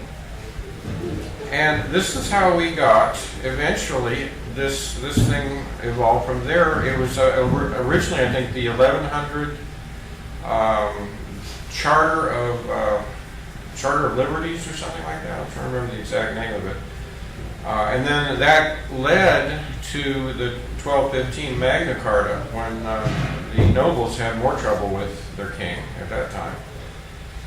And this has been a progression since our speaker, and now he's left the room, he's on a phone call. Since our speaker was talking about Maccabees, I think it's very interesting how the Maccabees treated the situation. They individually rallied against the foe. And this is the power of the individual. And when he's talking about a citizen's militia, this is, again, the exercise of the individual responsibility. At SMU some time back, we had a professor, or Dr. Ravi Batra, who spoke of an economic cycle he called Sarkar's cycles. And Sarkar was an East Indian theorist, economic theorist, who based these cycles upon what we roughly, from our perspective here in the West, we call the caste system. And Sarkar said, no, this is not the caste system per se. This is how humans interact. This is how they interface with the world. They either interface in a Shudra or slave manner, where they don't really keep schedules and they're not reliable to work on the job. They're not, in other words, they're not 40-hour-a-week, 8 to 5 people.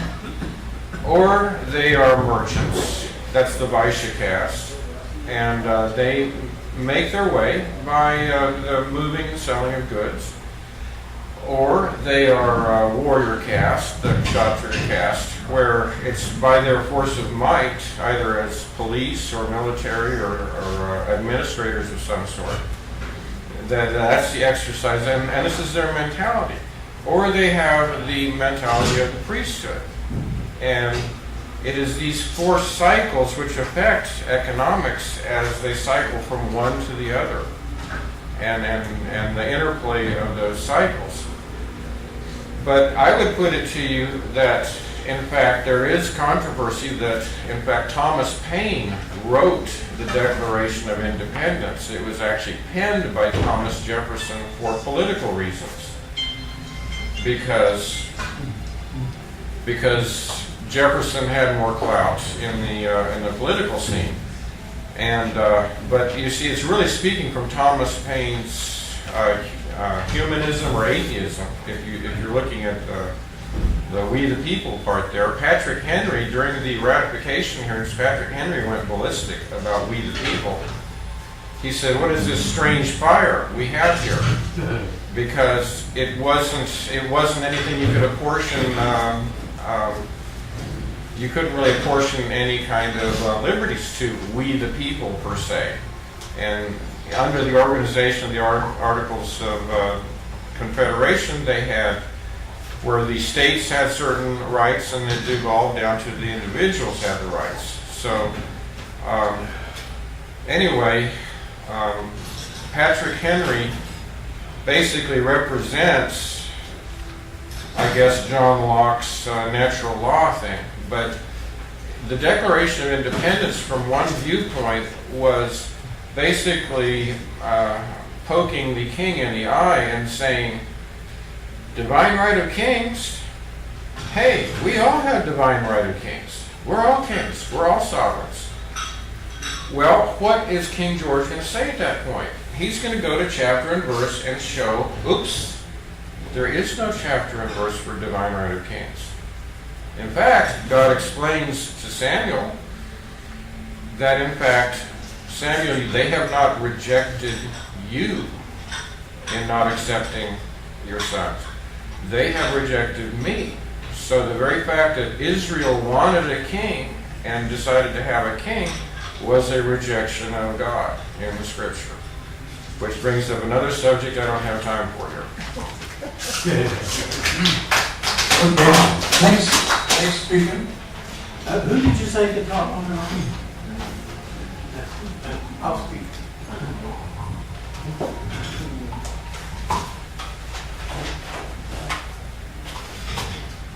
Okay, well, I'll go back to one of my favorite topics, which is really this American system of government, which is very peculiar. In fact, before, it was exactly the same government that was in place in England 300 years ago. We got it from you. We caught the virus. Well, yeah, I mean, but we've moved on since then. And, you know, most other countries have as well. You know, basically, as you know, you've got a wonderful system of checks and balances, which means it's very difficult to change anything. In fact, and you say, well, that's great. But I think, well, our speaker reiterated, you know, very forcibly what's wrong and what needs to get changed, okay? Well, under this system, you just find it very difficult. Now, in the last year in England, we've had a change of 2 leaders of government, okay? So things, you know, in this parliamentary system that England evolved to from this system extant 300 years ago, you now have a system that is very flexible and can change, and you have such things as a vote of confidence in the government, for example. And if they lose that vote, they're gone. Now, there's no such thing. You're stuck with these people. As you've just explained, they're all placemen put in there by big money. So as Tom said, as an independent, when you stand, you know, you almost can never win in this system. You just can't do it. The country cries out for change and you can't do it. Now another feature is in the French system, but of course you had the revolution, and ever since that time, it's the government afraid of the people. Now here it's the other way around. The people are scared of the government. And as you say, the IRS and all these other agencies that seem to be against the people. You know, so how do you change things? Well, what I would say is, you know, you can have constitutional amendments and agreements to actually open up the system a bit more and enable change to take place. Put in term limits, for example, end cronyism, as an example. Take the big money out of it. Just forbid, you know, repeal Citizens United and so on and so forth. I mean, you know, if you really care about government, the other big thing I would do, I mean, if you're going to have a constitution, the first thing I would say is a crime against democracy. And we see it often. You can't go there and make money off of being in government. And if you do, that's a crime against democracy. Because what we've done in a democracy is we give power to people. We say, okay, you're going to represent us, and we give you a certain amount of power. So we give up our own power to these people. Now, when they abuse it, that's worse than any crime in the book, in my judgment, because you actually subvert democracy. And I think our speaker tonight has shown a great example of how this democracy has been totally subverted. It's been taken over by the corporations, something which was feared in the 1850s and 40s when these corporations were being formed. They realized that there was this concentration of money run by a few people, would totally subvert government. And that's exactly what has happened. Exactly what has happened. And we see it. And these people have sold out this country. I mean, shipping all this stuff overseas, you know, and where they make money, but the whole country is impoverished. I mean, that's the biggest crime on the books yet. No one talks about it. It's never brought up. Because you have two right-wing parties, the Democrats and the Republicans, and they go on their merry way. They don't give a damn about the people. You know, and so often. So, you know, as I say, that's the first. You know, if you cheat people, which is quite, you know, I'd put them in jail for a long time. And they must, you know, we must get rid of some of these people because, you know, it's just awful beyond words. And this country cries out for change. I mean, Obama was elected, amazingly, on a cry for change because he didn't do it. And of course, Trump has been elected on the same premise. They thought he would bring change. And I think rather than drain the swamp, I think he's polluted the swamp myself. There's no hope in hell he's going to change it, because I think he's part and parcel of the problem myself. Everything he does points to that. At least I see that. We need some honesty, really. We need some people who are true patriots, who care about people, who care about the future of the country. I mean, we're gradually losing the technical advantages America has. The lead. That's the only way you can have prosperity. You know, I was in advanced development technology, you know, all my career, and America was the leader. You know. And it's gradually losing it, giving it away in many cases. It's amazing. I just can't believe. Anyway, honestly, I don't know what can be done. You have a system that doesn't work, in my judgment. Needs a system where you can keep people out, where you have, you know, as I say, votes of no confidence and so on. I mean, if the Congress had a vote of no confidence, they'd all be kicked out, right? So there must, you know, really, I think there must be a third and fourth and fifth party that represents, you know, normal constituents. Like, for example, there'll be a party that would represent the Rust Belt that's just vanishing. And people are hurting, for example. Another group that would, you know, represent maybe Southern California. I mean, but because they have different views and different interests. But my goodness me, we're just a two-party that represents the same damn thing, and the country is going slowly down the drain. You know. Anyway.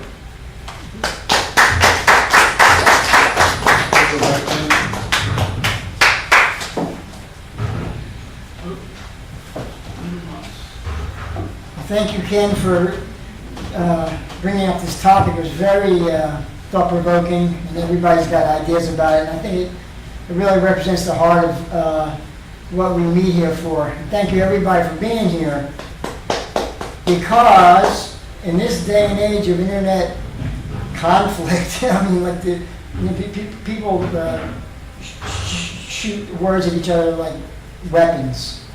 Here, I think we got to gather people who aren't doing that, trying to do something else. In fact, it's becoming stylish for the young people to use actual weapons and not use logic at all. Now, we had a guy here talk about the Frankfurt School. Who was here for that one about a couple months ago?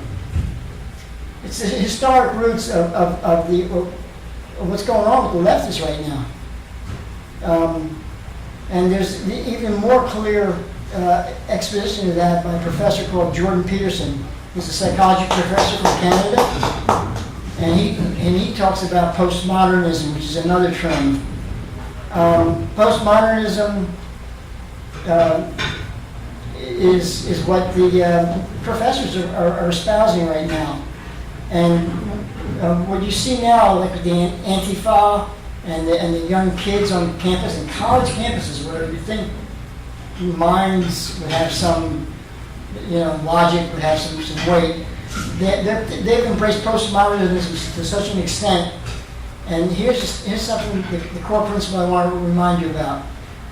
The people who wrote about postmodernism in the 1970s, they put forth the idea that logic is not just kind of a useless thing if you really want your politics. It's evil. Logic is an evil tool of the patriarchy. So that's why you see some of this crap. I mean, it's really bad. And that's what's going on. I mean, so it's all power places. So the way it's an evolution of communism. So, communism sounded like maybe super democracy or something for a while. I've heard it said if you're 20 and you're not a leftist, you have no heart. If you're 35 and you're not on the right, you have no brain. Well, anyway, maybe I followed that a little bit. I never was a communist, but I was susceptible to leftist ideas. And this thing about the two right wings of the government, that's true militarily and in international politics, but locally it's two left-wing parties. Both parties, gay, black, women, that's left. That's the social thing. But militarily, it's right wing. So the left-right paradigm is a false one. It's another level of illusion. So now we're getting all over the place. But I wanted to have a theme. The second theme is this. What we're seeing here is great and all, but we're always one step behind. We're always one or two steps behind. The real front of this battle is already past us. It has to do with technology and information manipulation. So everything you see on the news is made to, and this goes to the internet now, which is developing quite rapidly. Is now made to have the most effect by dividing us, and it's focused. There's focus groups, so they're going to really move. The person who thinks like you, we're all subject to that. So with this technology and this push for global government, which I believe is a big threat, this is almost a step behind. I always feel like we're a step behind. This made a lot of sense, 75 years ago, and now they've advanced so much with the EU. I mean, the EU is a disaster. I mean, it's Greece, Italy, Portugal. They're going to hell. Germany resents it, and still they don't lose their power. They're not represented at all. They're not elected. Did you know? How many people know that the president of the EU? Who's the president of the EU? He was never elected. There is no such thing. I mean, there is a president, but where does he come from? Anyway, this is what they want for all of us. So representation is a very interesting subject, but wow, it just opens a can of worms.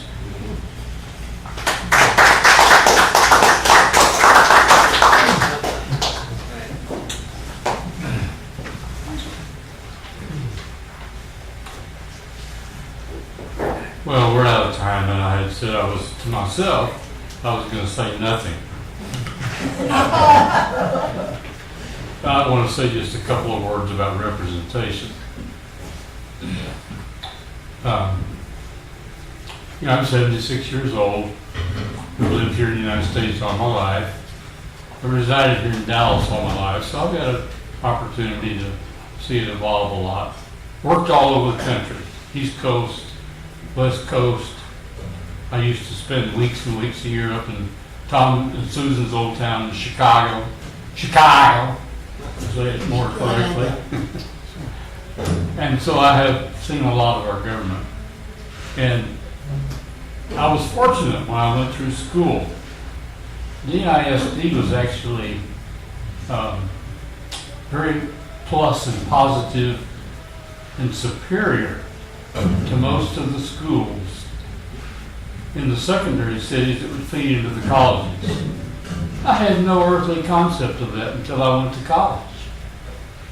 And I discovered that I really should have skipped my freshman year and tested through and kept, just bypassed that and went on. Because I had such good teachers in school.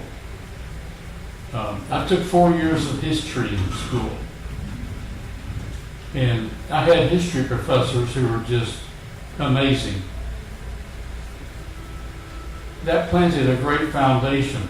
One, for example, taught us in the 11th grade how to take a course, college style, how to take notes and work without a textbook and do our own research and write our papers, take a test.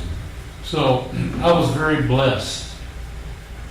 Now what we have, I'm saying that basically to say this. I've been reading this increasingly, and it's noticeable. We have 2 generations of people out in our country who have been taught very little in the way of history and civics. Guess what? Politically, they become what I would call street people. What they want to do is what they think feels good and sounds good to them at the time. They have no frame of reference where we came from.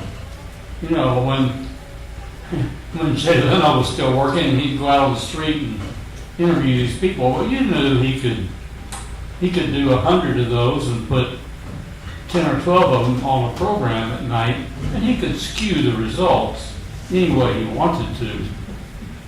But when you would see, you know, a street person who looked like I do tonight with a long haircut and a beard and not looking like Mr. Corporate Boardroom, which I've been. I don't look that way anymore, as you know.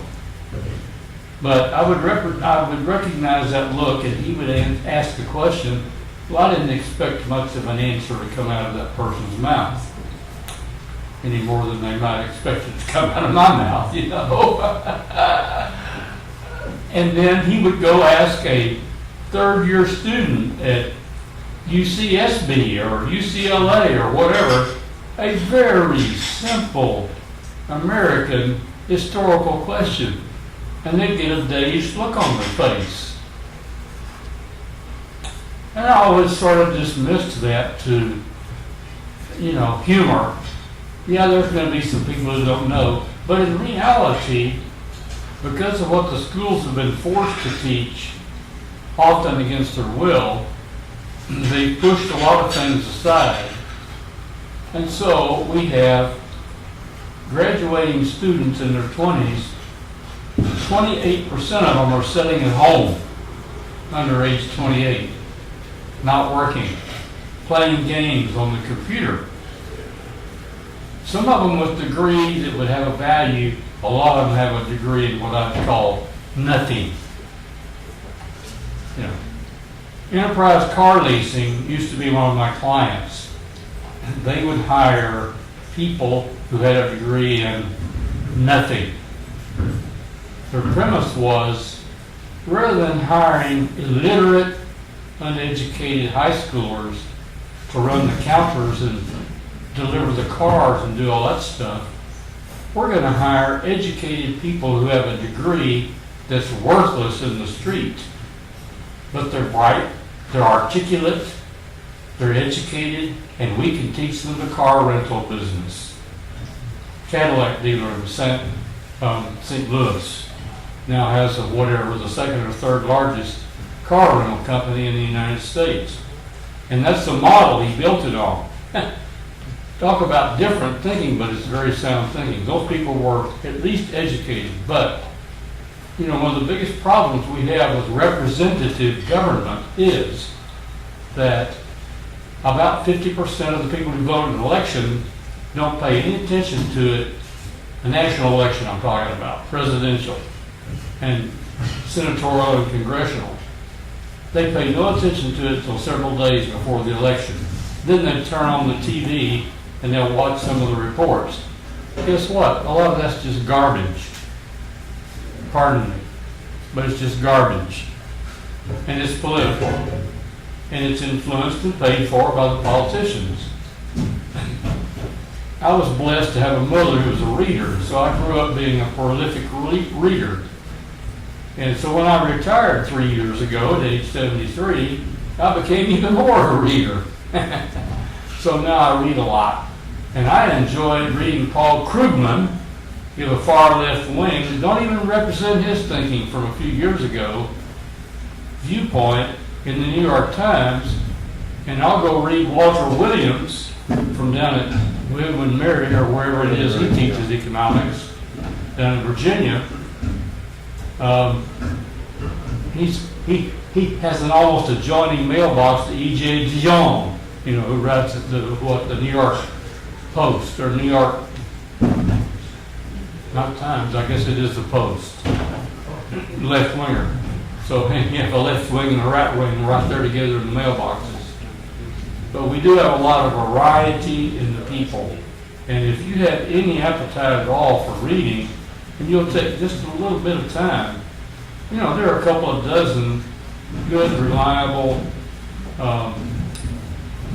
newspapers, in effect, editorial page people on the internet who publish a lot of stuff.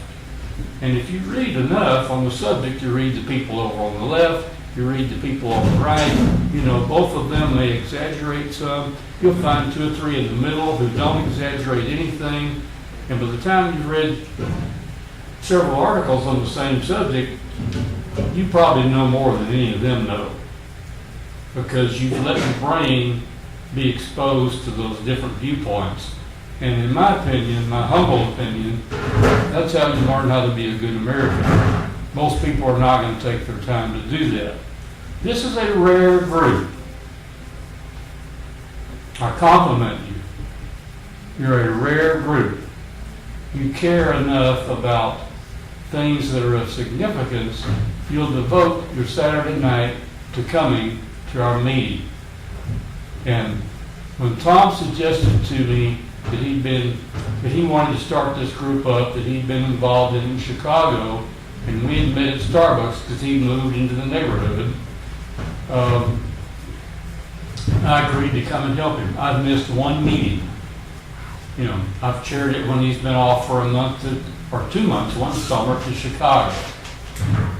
And it's a very special group. It's evolved over time. It's always had a special group of people in it. And I just want you to know, I really appreciate every one of you who comes out and participates in this group. I think it's very meaningful. Obviously, you have good intentions and good interests, and you contribute a lot. I wish I could say the same thing about our population, right? But thanks, guys. Thanks for coming out tonight.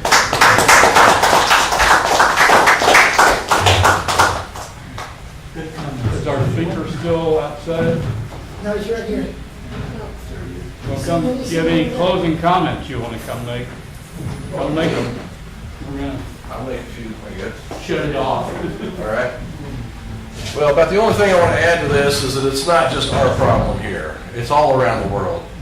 You'll find these same things going on in slightly different forms, but very, very similar in England, Europe, Africa, Asia, everywhere. It's going on everywhere. So I do believe there's a cabal behind it, and they are evil. But if enough of us little ants stand up courageously and fight the monster as hard as we can, we're going to kill it. Amen.